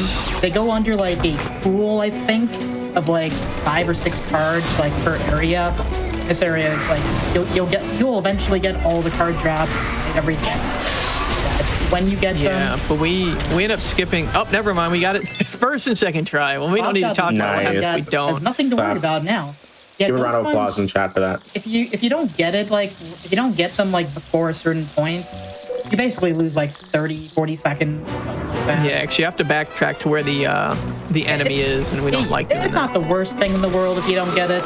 And right there, Bob used Nubbins. He's going to use the Nubbins card on robots so that he can use the special and passive damage. We picked up Nubbins by the style earlier. Nubbins is probably one of the most broken cards in this game. We'll be using this card, as well as 2 other ones we'll be picking up later on in the run. Quite a bit. Yeah, because Nubbins does, when you play it on a specific hero, they will do 2 times damage for the next 3 attacks. And, you know, when you use it and they have like a normal attack, that's fine. But if you use it in combination with a special attack, which does a lot more damage anyway, it gets it really helps you out a lot, especially on the boss fights. We basically spam those for boss fights. Oh yeah. You know, these enemies, we generally want to get our special meters as high as possible because using all your specials equals faster fights, generally. Yeah, there's a whole lot of routing on the fly because obviously we can't count for like how many how many enemies we're going to be fighting, and a lot of the card drops as well. So there's a lot of just on the fly routing you have to do. I'm like, when do I use this special? When do I use this card? There is one card that if you get optimally can save like 2 minutes or something like that. So it's something that we really want to have going into late game, but you only have 3 chances to get it, or else the card can't drop anymore. But we'll get there when we get there. But a lot of RNG with these card drops, a lot of RNG with the enemy fights and whatnot. Bob, the card you just use airless suckums. Basically, that lets us attack base in 1 turn, which is nice because not only does it also get our special meter, it also kind of clears these enemies faster. So I don't know if it was mentioned yet, but Robot was attacking those techs over there. So there is actually like super effective damage and stuff in this game. There's like type advantages, kind of like Pokemon. Like I don't know exactly how it works, but basically like Robot is good against those tech enemies. Anything that's like a monster, Pumpkin and Dino are like really good against. And like every costume has their own like type chart on what's good and what's bad. Because there's only 3 types. So every costume has one that they're strong against and one they're weak against. So and the other one's magic, I think. Yeah, magic. Yeah, monster. it says magic, monster, and tech. So there's no magic enemies over here in this area. So we kind of just max it out by having 2 enemies that are strong to monster and then 1 that's strong to tech, since those are the only 2 that can spawn over here. And there are more monster enemies than tech enemies. I gotta say, one thing that's common among these costume quest games is the love for Pumpkin. We just use him so darn much. Yeah, we touched on what he did in the other 2 games, but we'll explain it again. For every time you use his special ability, it cuts everybody's health in half in the whole fight. So it really helps you out a whole lot when you have 3 enemies and they're just all of a sudden right at the start of the fight they're at half health. So it is very beneficial for these fights. We don't end up using specials too much, because the enemies in the second area in the French Quarter have more health and they do more damage and whatnot. So the fights take longer. So we really want to prioritize having all of our specials ready for those fights, rather than trying to speed up these fights, which are relatively quick anyway. We kind of want to focus more on the slower fights and the longer ones with their specials.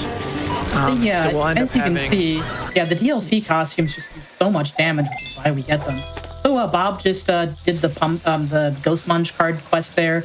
So he gives us 300 experience points to get us level 4 later on. Yeah, it doesn't sound like much, but once we get to our last trick-or-treat house, that will get us just, I think, 50 XP over the threshold to get to level 4. Yeah, so it's pretty important.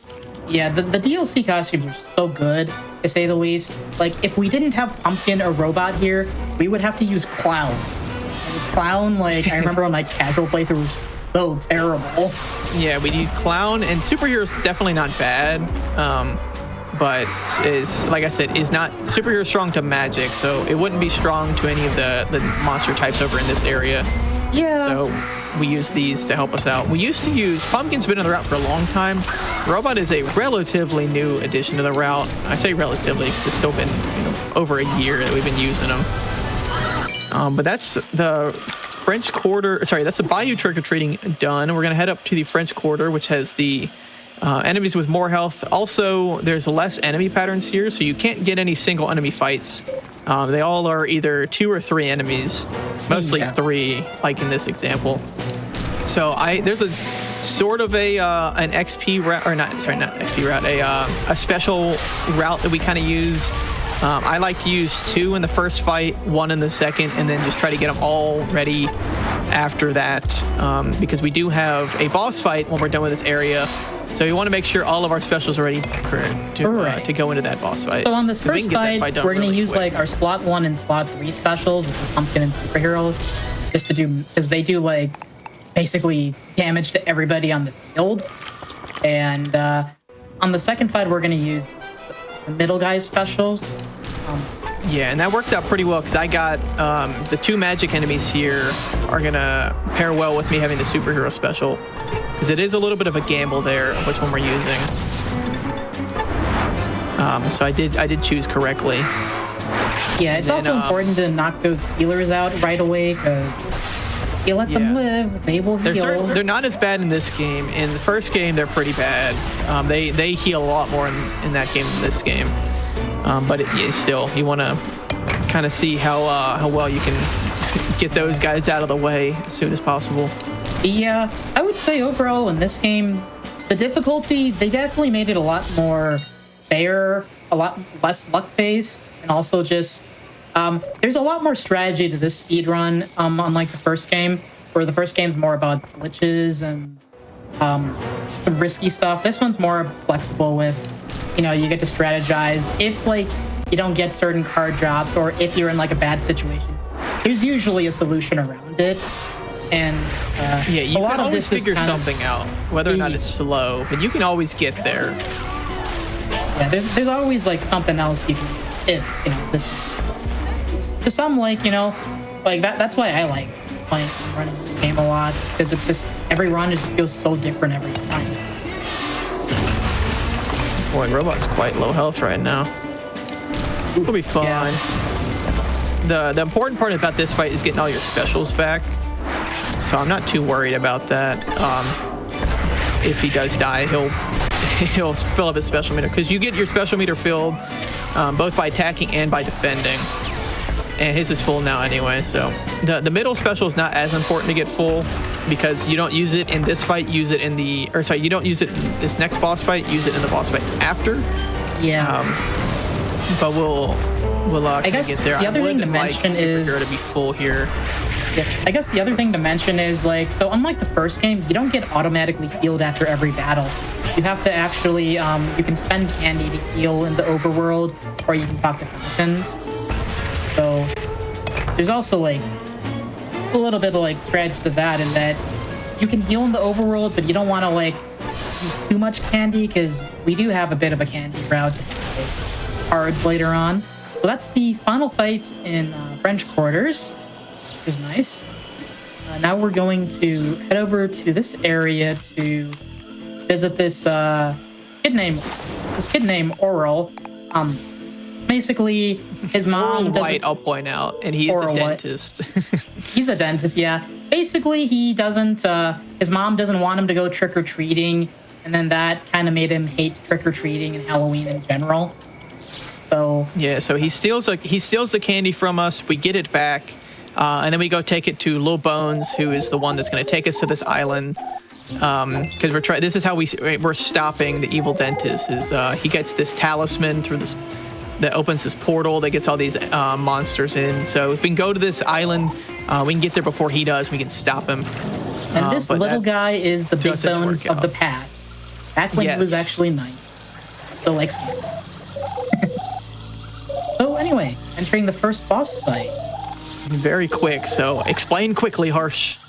Okay, so, Bob is going to, first off, use the pumpkin special to lower his HP in half. Then he is going to use the Nubbins card we used before on Superhero, so that he can use the special and get him down to his phase 2.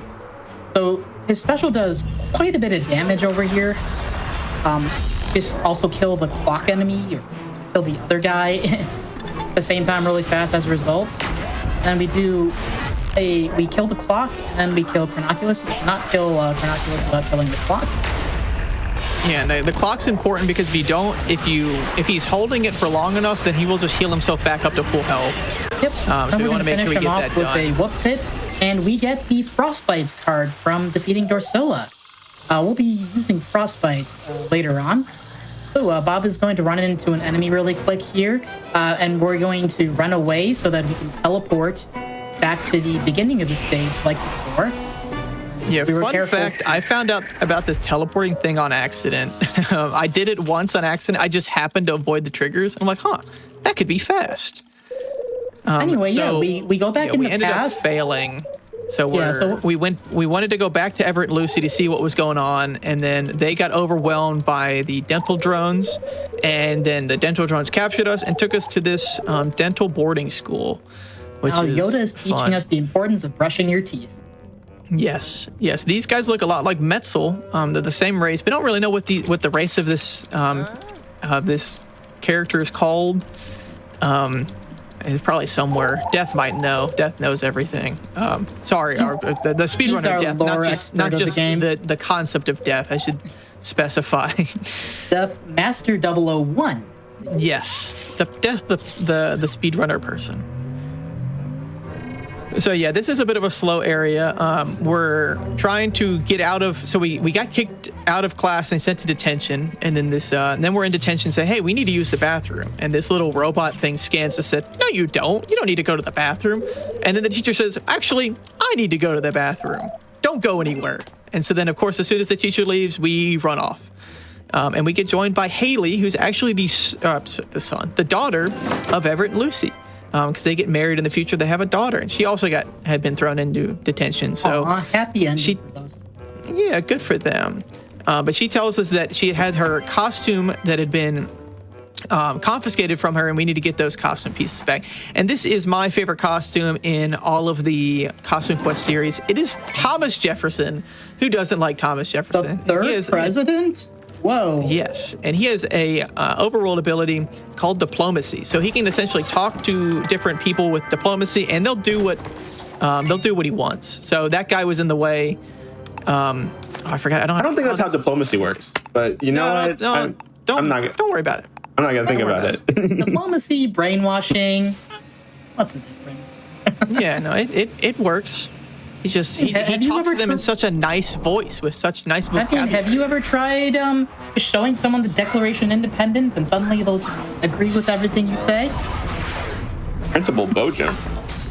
Yes, this is I believe the son of Bojan from the first games. So he's back, sort of.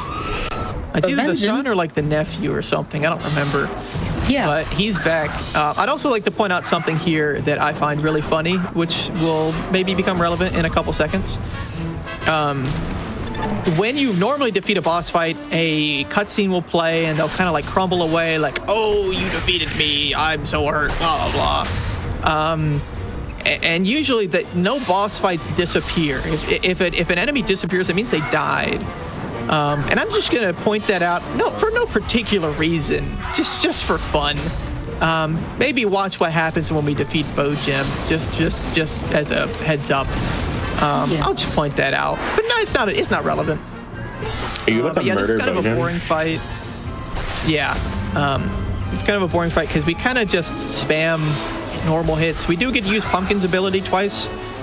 Which is pretty useful. We get to use Frostbite's different card, the Creepy Treat card, and we got that from defeating Chronoculus. It's one of the, if not the only, no, it's one of the only guaranteed card drops in the entire run. There's technically one more I can think of, at least in any percent. And Bojem disappeared, which means canonically, we just killed that man. He is dead. Yeah. And this is also actually a run where card drops also start becoming like a major factor. So Bojan and like the next boss have like a pool of 6 or so cards that can drop, and 2 of them are very, very important for the like end game. You can just change the routes and time dramatically as results. Yeah, one card in particular literally saves 2 minutes. So yeah, if we don't get it, then we'll say what the card is, but for now we'll just leave it in mystery. So we're in what is this? Downtown, this is or Auburn Pines. This is Auburn Pines of the future. So I like World 2 because a lot of it is just basically movement. There's like trick-or-treat houses and stuff you have to trick-or-treat at, but we're only getting candy. We're not doing like any battles or anything. Like, this is all about making cycles and like movement. So like, if you make a cycle like right here before this robot drone, you can actually just hug the tree over there and just completely avoid him. And we are also collecting a couple costume pieces along the way to get a costume we'll get to later. Now let's see if Bob made the cycle. You did kind of forget to mention, I did the first two wall rides of the run, if you want to explain what those are. Oh, yeah. So wall rides in this game. So in this game, everybody can move at double time speed or like skate like With Robot did in the first game. rollerblades. But the nice thing is if you like hug the corners or like of like certain parts of like the chest or like some of the overworld, you can kind of slightly hover, and if you just kind of do it at the right angle, you can actually like go up like chests or like objects. Yeah, so right at the start, after I got those first two houses, I did a wall ride between a fence and and a part of a tree. So that allowed me to skip one of the dental drones and just go right over to the chest with the snail. And then right after that, I did that again, but with the chest and the snail. So I'm about to do another one here. This actually skips a what's supposed to be a required fight. One of the few like required fight skips we have in the game. So I'll let Harsh explain that in a second. But we are already in the second area of these sewers. It goes by very quick. Oh yeah. So now we're going to be using diplomacy. We were basically using diplomacy just to talk to people and get through like dialogue faster. So we're going to do another wall ride right here to jump off the building, talk to this dude, and we're going to do a nice, cool trick over here by swapping to the dino and timing it so that during his flash attack and using like the pale hit attack, you can cancel the animation time and you can basically move during it, get the hide and seek kid at the same time. Right here's probably one of the most important wall rides in the game. He's going to wall ride above this chest. It can be kind of finicky. Sometimes you can get a first try, sometimes you can get a little late. And this gives us another costume piece.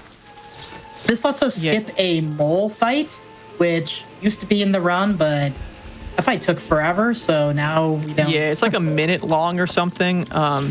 So we kind of just don't do it.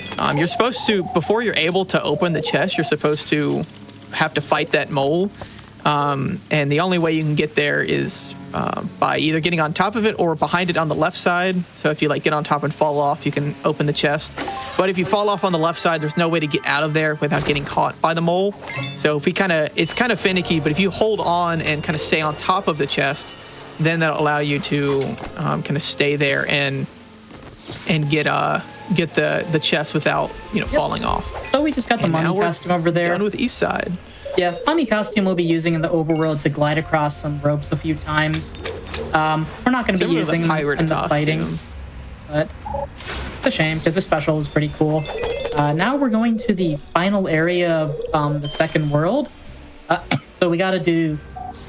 Bob's been rescuing also hide and seek kids along the way. Basically, they give us stat boosts, make the damage outputs better. So we're gonna go to Shady over here. He is going to sell us. We're gonna buy a superhero upgrade and sour dumps. Sour dumps is a very, very important card, and what that card does, it replenishes all the heroes' specials. And now the thing with the cards is we can't use the cards in every single fight. There's a cooldown. You have to wait a couple turns before you can reuse them. But just getting one use out of that just gives you more specials. So we're going to be collecting some candy here. We're trying to make a cycle with this guy over here. Because you have to wait anyway, it's faster to get something. We're going to go trick-or-treating over here. You don't actually have to fight him. You can sneak behind him, as we'll see in a minute. And I don't think I really need this candy. It's more just for fun, because we're waiting anyway. So it is a bit finicky to get behind this guy. You can't just wait for him to turn around, like go behind him when he stops here. I'm going to be attempting to go past him down here. Be very careful. And there we go. It's so scary, but it's really not that difficult. But if you kind of go out a little bit too far to the left, then you will end up getting caught by him. And once you get caught by him, I mean, you lose minutes. You might as well just fight him anyway, because then you're going to be stuck waiting for him. But that's kind of the whole point of this entire area, is waiting for these cycles.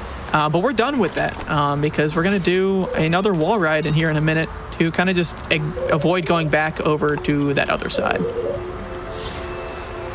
Yeah, the whole point of this section is you need to get somebody to agree to give up his billboard, because there's this club over here. This guy's got a billboard that's getting all of the business is going to his club, and he wants him to sign. This guy we're going back to wants him to get that billboard and sign it over to him. So now he does that, and everybody joins his club, and I think he even mentions like, oh, a 10-year contract. I don't see any problem with that. We'll see a problem with that in a minute, but very quickly I'm going to be doing this final wall ride. I think we have one more in the run, but this one's a little bit weird because you can't do this at 30 FPS or 60 FPS. You have to turn off 60 hertz. And because of the lower frame rate, it changes the physics somehow. We don't really understand.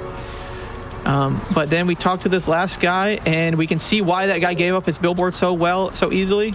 It's because he just smacks another one right in front of it. So he's stuck with that now. And now we're done with the sewers. Yeah, World 2. That was a lot of cool skips. That was a really good world. Yeah, now we're approaching it's so much fun to run that. Now we're approaching the third boss fight of the game. So we're gonna swap some costumes out, swap some cards, and we're going to fight Ophirion. Ophirion. He's just like this big dude with like a lot of teeth. He's scary, actually. So, goal of this fight is just pretty much use specials once again to speed up. We're going to use Suckums on Jefferson to get his special, and we're also going to use that turn to get Sour Dumps.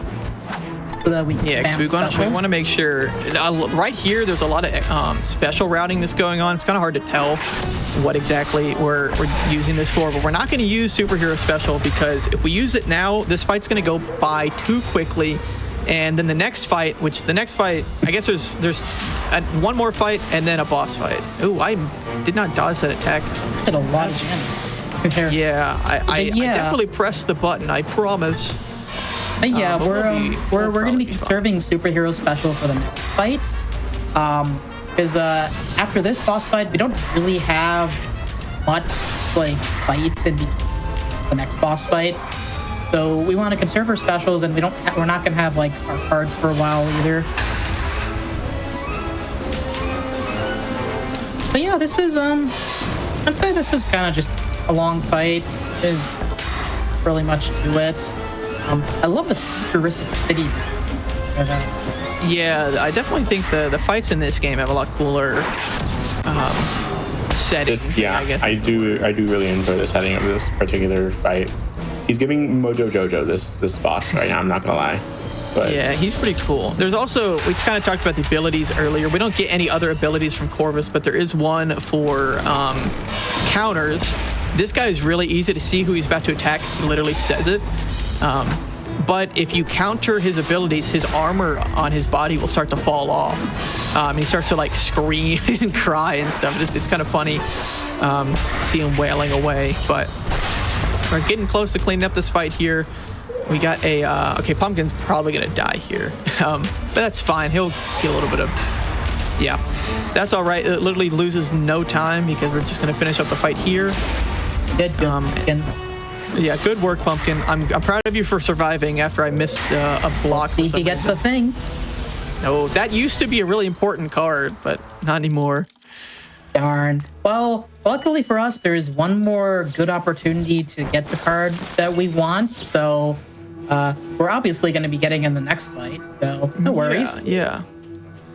So we, to kind of catch you guys up on the lore, we defeated Ophirion. We got to the future dental compound. And then we actually ended up walking to a jail cell. So we need to figure out how to break Everett and Lucy out.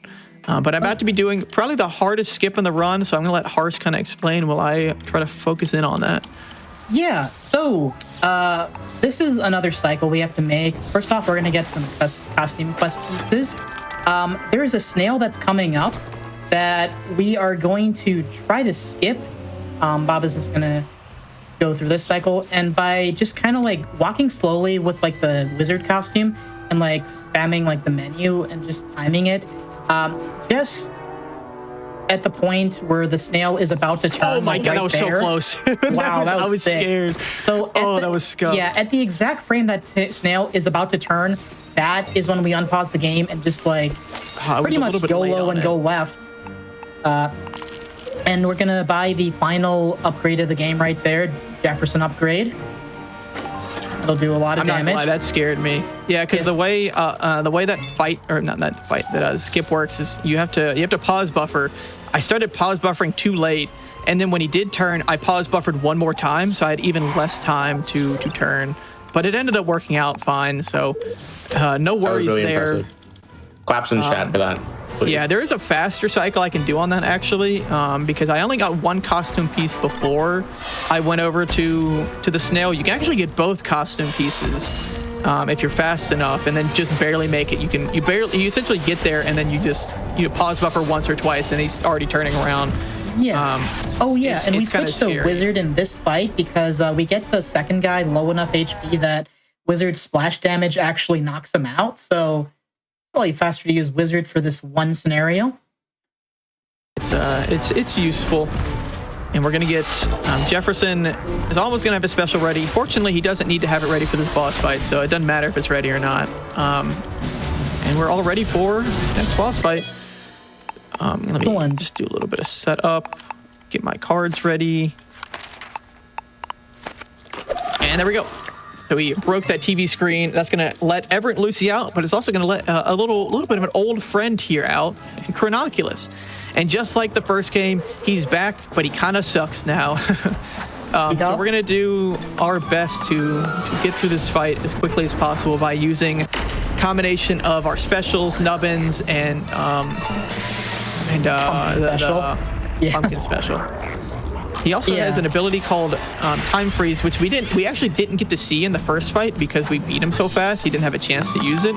Time Freeze sucks. It's very annoying. Basically, it just stuns you for a few turns, and you're unable to do anything. You can still finish the fight off just fine. It's just 2 turns of no attacking things. Yeah, because like if superhero gets stunned, then your fight's gonna be like 30 seconds slower. And now we're going to see it's the last opportunity to get that special card. If we don't get it, I'll let Harsh explain what it is as I go through. But Chronoculus does have the highest chance to drop it, I believe. Come on. Nope. Okay, well, you can go and explain what Smoochies is and how much faster it makes run, how useful it is. Right. So the card we were trying to get from the last 3 boss fights, it's a card called Smoochies. So it's kind of like Sour Dumps in that it replenishes all of our specials. But the difference is it replenishes the specials after the battle is over. So it makes sections such as these, this part over here, Escort, really, really fast, because we can have like all of our specials like ready for one battle, and then we use Smoochies in one fight, and then we'll have all the specials ready for the next fight. Bob has like a bit of like a we have like a huge like big strategy. Like if you get Smoochies, we have like the fastest possible route you can get through some of these fights, because again, they're randomized between 2 people or 3 people fights or single fights. But with the Smoochies card, it doesn't matter. Well, it does matter slightly, but it matters a lot less like what enemies you get, because you can just blaze through these fights really fast. Right there, we got you essentially just cancel out the RNG a little bit. Mm-hmm. Yeah, right there, Bob got Peepers. That is one of the card drops. It's not necessary to finish the run, but it does speed up the final boss a little bit. So there is one last card drop we are kind of banking on getting in this area as well as the next section. We'll get to that when we get to the next area. If we don't pick up the card, I'll say what it is by then. Yeah, but these fights are pretty similar to what they were in the first area, but all the way back in Bayou. And and French Quarter, they have similar layout where there's one of like 6 different types of like fight setups you can get. You can get specific like 3 enemies or 2 enemies, and then one enemy. And you know, like Harsh was saying, the reason that Smoochie's card is so good is kind of you can essentially spam your specials as much as you want, and you don't have to worry about replenishing them at all. You just use all your specials and then just, you know, get them ready for the next fight with Smoochies. So yeah, it's definitely not a run killer in terms of like you finishing the run, but it can, if your PB has Smoochies, it can really hurt you. At a certain level, it does get very difficult to PB without Smoochies. Like my current PB, like 53, it's 4 minutes behind record. I still have not gotten a single run with Smoochies to this day. I don't know if I'm unlucky and my or PB, which is also the world record, is basically impossible to world record without having. Yeah, it's ridiculous because you need the Peepers card, you need the Smoochies card, and then this upcoming card, which hopefully Bob will get to show off because it's like a really cool strategy. Yeah, it makes the final boss fight really cool. It's already pretty cool, but it makes it a lot faster. But 9 times out of 10, you'll get it anyway. You'll get both the cards you need for the final boss. It's bro healing. Yeah, so, and with these fights over here, we're using type advantage to our advantage. So, like, Superhero is really good against those star or magic enemies. Jefferson is, like, really, really good against tech enemies, and Pumpkin is good against monster. So, through a combination of just, like, type advantages, we're getting through this. Yeah, and another thing about tech is that both Pumpkin and Superhero are weak against tech. So not only is Jefferson strong against tech, but everybody else is weak against it. So there's quite a big disadvantage there for us fighting tech enemies. That's why we try to get Jefferson to do as much as he can against them. But yeah, these next 2 sections can definitely make or break you. Like, if you don't get the card drops. No, we're good. Final enemy right here. Oh man, you've had nothing but 3v3s. Yeah, these have not been great fights. I will get to use this special here because going into lab, which is probably the hardest section in the run if you don't know what you're doing, you do need your first 2 specials ready, but the third one you don't need to have ready. Yeah, if we had Smoochies, we would use it in this fight as like the ideal scenario. I think Smoochies has like Smoochies you'd use all 3 just whenever you get them. Yeah. But I can use that special fine because I don't need it for the next one. Because, if we did have Smoochies, we'd use a combination of Smoochies, which obviously resets everybody's special, and then Sour Dumps, which resets everybody's special, but within that fight itself. So we'd kind of keep pairing those. So every fight, it's almost you're pretty much just resetting all your specials. We're getting close to finishing this fight here. This will end the escort section, and we'll go into lab, which is the final section of fights in the game before the final boss. So there's a little bit of setup we have to do there, just make sure our specials and stuff are ready. I got both Rice Creepies. It's kind of funny. Yeah, there's like a quest. There's a hard quest. Yeah, it's similar to the Ghost Munch at the start of the game. Anyway, we're going to do a little bit of sneaking around with the ghost costume that we got before. Bob is going to do some card shuffling right there to put Sour Dumps in the front. Of course, I get one enemy.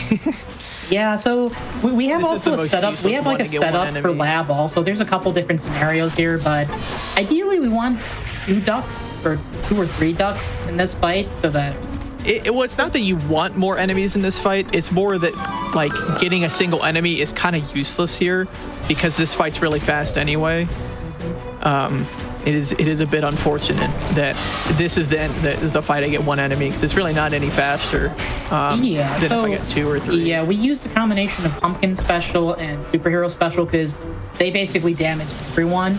We'll be spamming those as much as possible. And throughout the lab, we will be also swapping costumes to like different slots so that we can use either Superhero or Pumpkin to just I haven't deal gotten massive damage. Or whatever Let's see the card, Jellybeak shit, which slightly concerns me. I really only have 2 chances. I don't know if you can get it from the last. I think this is the last. I've gotten a run with Jellybeaks in this fight. So this is the last fight. I've gotten it from the next fight. I've never gotten it from the last fight. Oh, I didn't know that. Which means I cannot use Frostbites because the backup is to use Frostbites instead. I guess we can mention the card at this point. Yeah, so the card we're looking for, it's called Jellybeaks. What Jellybeaks does is, so all the cards in this game have a cooldown. So every time you use a card, you can't use it for like 2 or 3 battles. Each card has like their own numerical cooldown or whatever. So what Jellybeaks does is it resets the cooldown so that you can basically reuse the cards again. And that, yeah, it really helps for sour dumps because sour dumps, you essentially get 3 free uses of and that's what comes into play with the final boss. Just utilizing the cards to your advantage, and then just if you have like the Jellybeaks, then just do the strat again. Fortunate we got 3 people fighting this one. Yeah, this is the one optimally you'd want to get 1 enemy. It's fine though. Doesn't really matter. Like, used to back in the day before we had this like really good special routing, you'd have a higher chance of dying in some of these fights, but it's not really a problem we run into anymore, fortunately. So I'm not worried about dying. The nice part about this is at least all your specials look. That is the one slight thing you have to worry about without smoochies, is just being too fast with your fights and not getting enough chance to build up specials again. Yeah, because we will need max specials on everybody for the fights.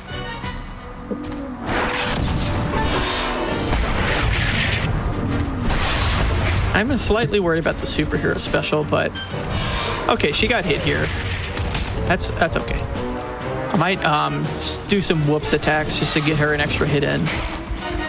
But otherwise, we're fine. There's a little bit of time loss, but I really like the last fights. Just how we've just kind of laid them out. It's so fun to just kind of last these fights. Jellybeaks, thank God. Yes. Oh, I was getting worried. Oh my God, last boss opportunity.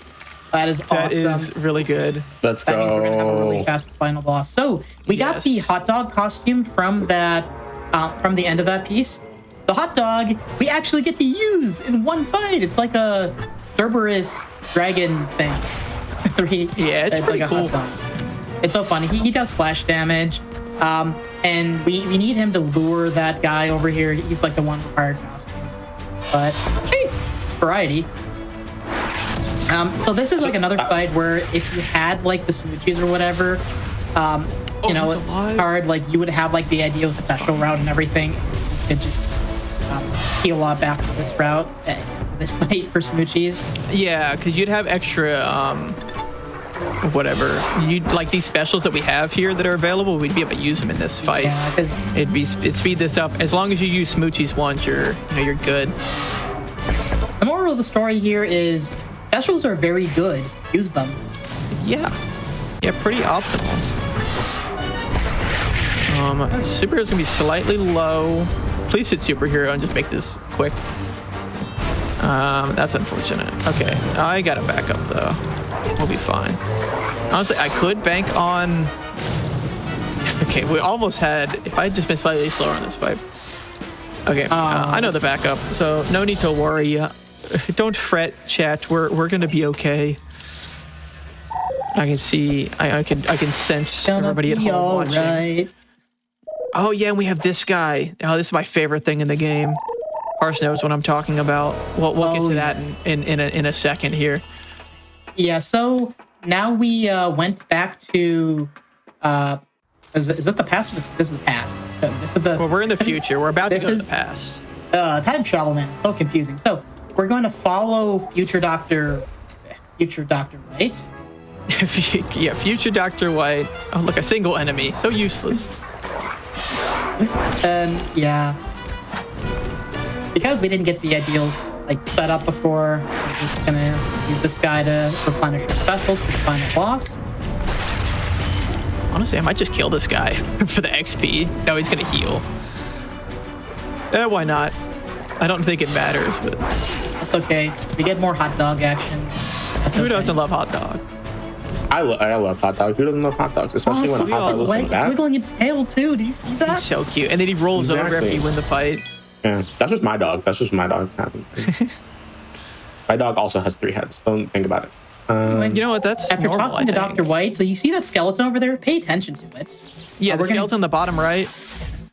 Just keep looking in that bottom right. Oh, look, it's a kid. It's a kid. That, Holy I don't moly. want to think about the implications of that. Well, you can think about the implications of this. Don't think about it when we go back. I think is the important thing. All you've seen is a skeleton turn into a child.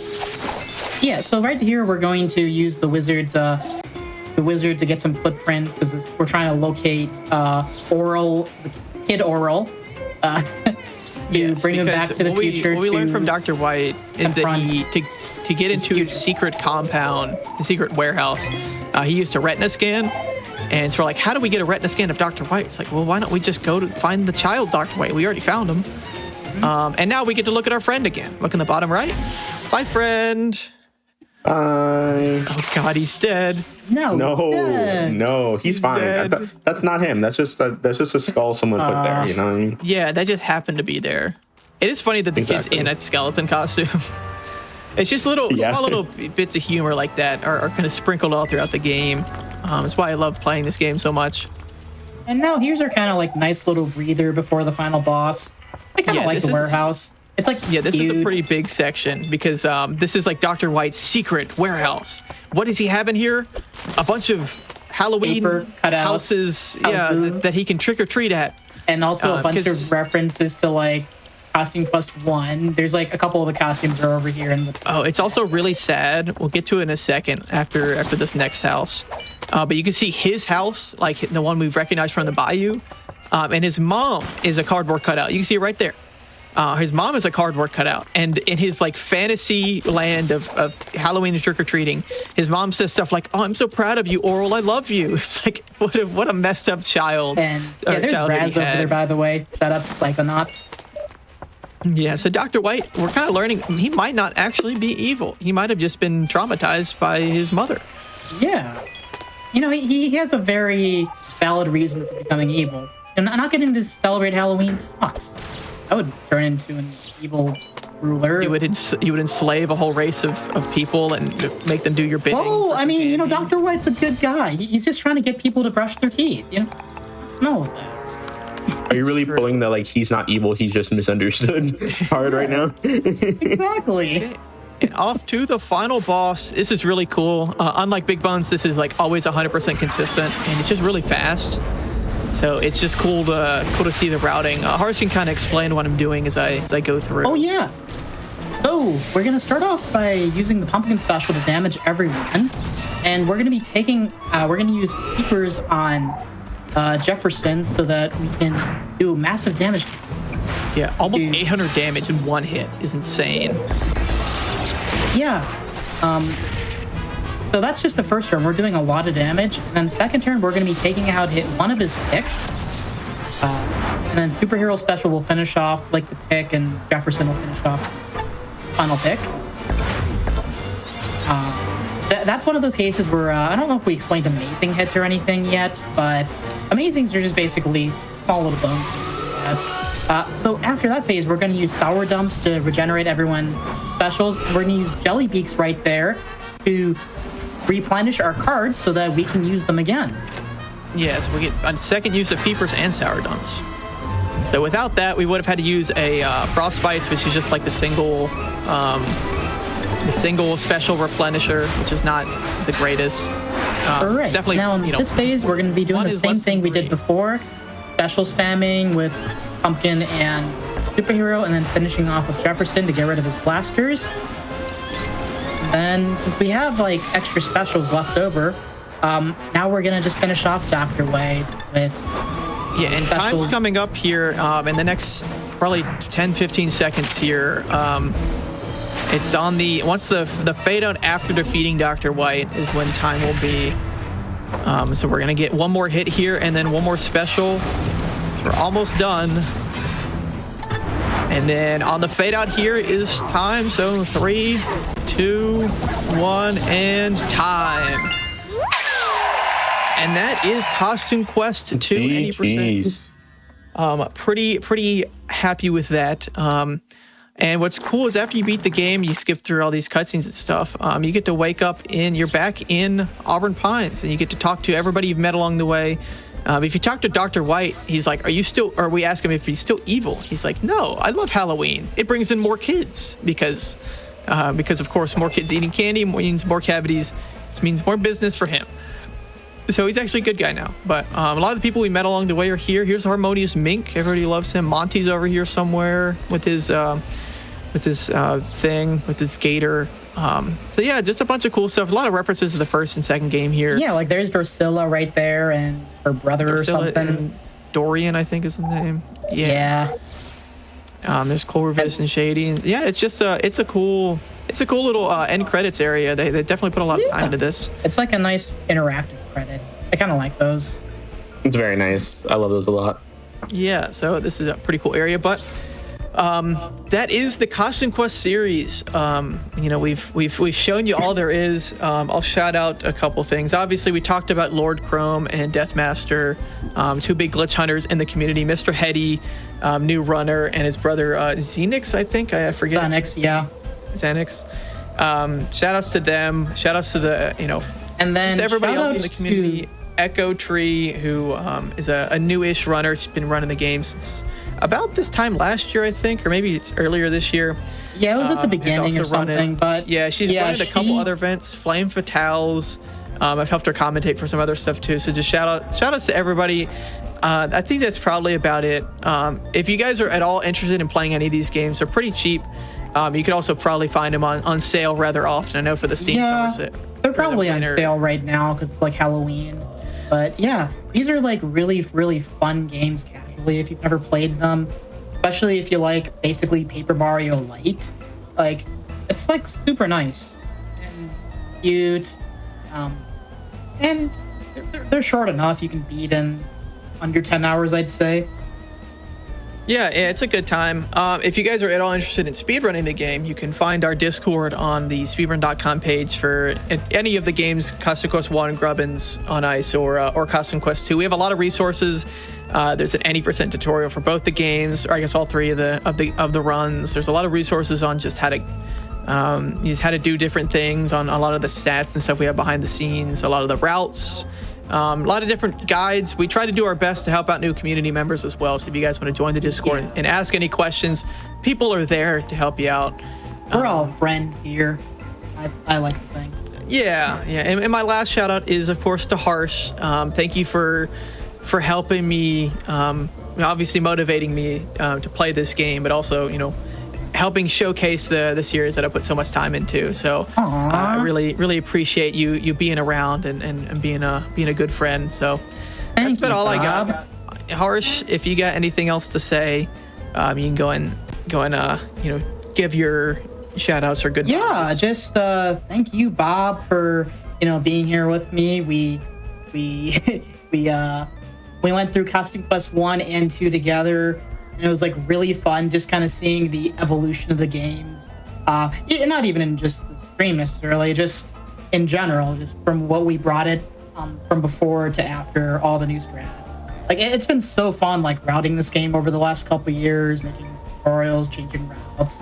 And, even just like small things, like, we watched the Costume Quest cartoon. Yes, there is a Costume Quest cartoon. There is a TV show.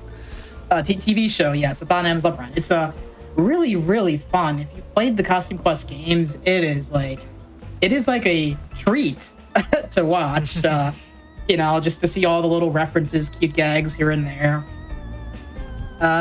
It's a 8 out of 10 show for me. And shout outs to everyone in the community. We've already mentioned Deathmaster, but Deathmaster's also done so much for like both games, just finding like tricks, glitches, and like helping like routing and optimizing everything. It's been a blast. And like Bob said, if you want to join the Discord, we have the Discord page on the speedrun.com page for both Costume Quest 1, 2, and Grubbins on Ice. We are a good community. We're small, but we are big in heart. Bacon Heart, Bacon Candy as well. And Bacon Candy. Exactly. Yes. And if people want to find each of you on your channels, where can they do so?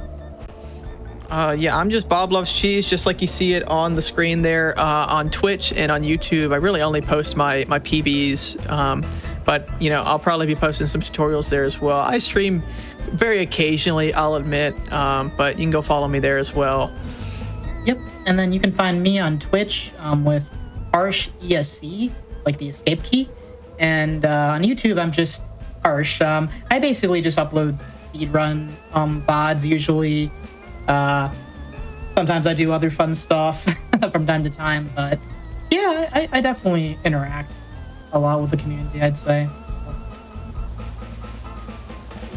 All right. Thank you both so much for an amazing episode of Perilous Paths with the entire Costume Quest series, celebrating again the 15th anniversary, almost to the day of this series releasing. If y'all liked these runners and this run, please consider go following Bob and Harsh on their respective Twitch channels, and of course getting these games yourself and trying them out if you think they're going to be a good speedrun for you. We will be right back. Stay tuned for the Scenic Route, my show, after the break real quick. And of course, before we head over to intermission, I just want to say thank you to everyone for supporting Games Done Quick with like your subs, your give subs, and the bits cheered. Your contributions really help keep these shows running. And if you're enjoying stream, consider subscribing for exclusive emotes, ad-free viewing, and access to chat during the replays that come after the second show of the night is over. And you can also always support the stream by sharing James and Quick channel with your friends. And you want to share with your friends now because we have even more show to come up after this intermission. So please stay tuned for the Scenic Route, where we will start with Phasmophobia.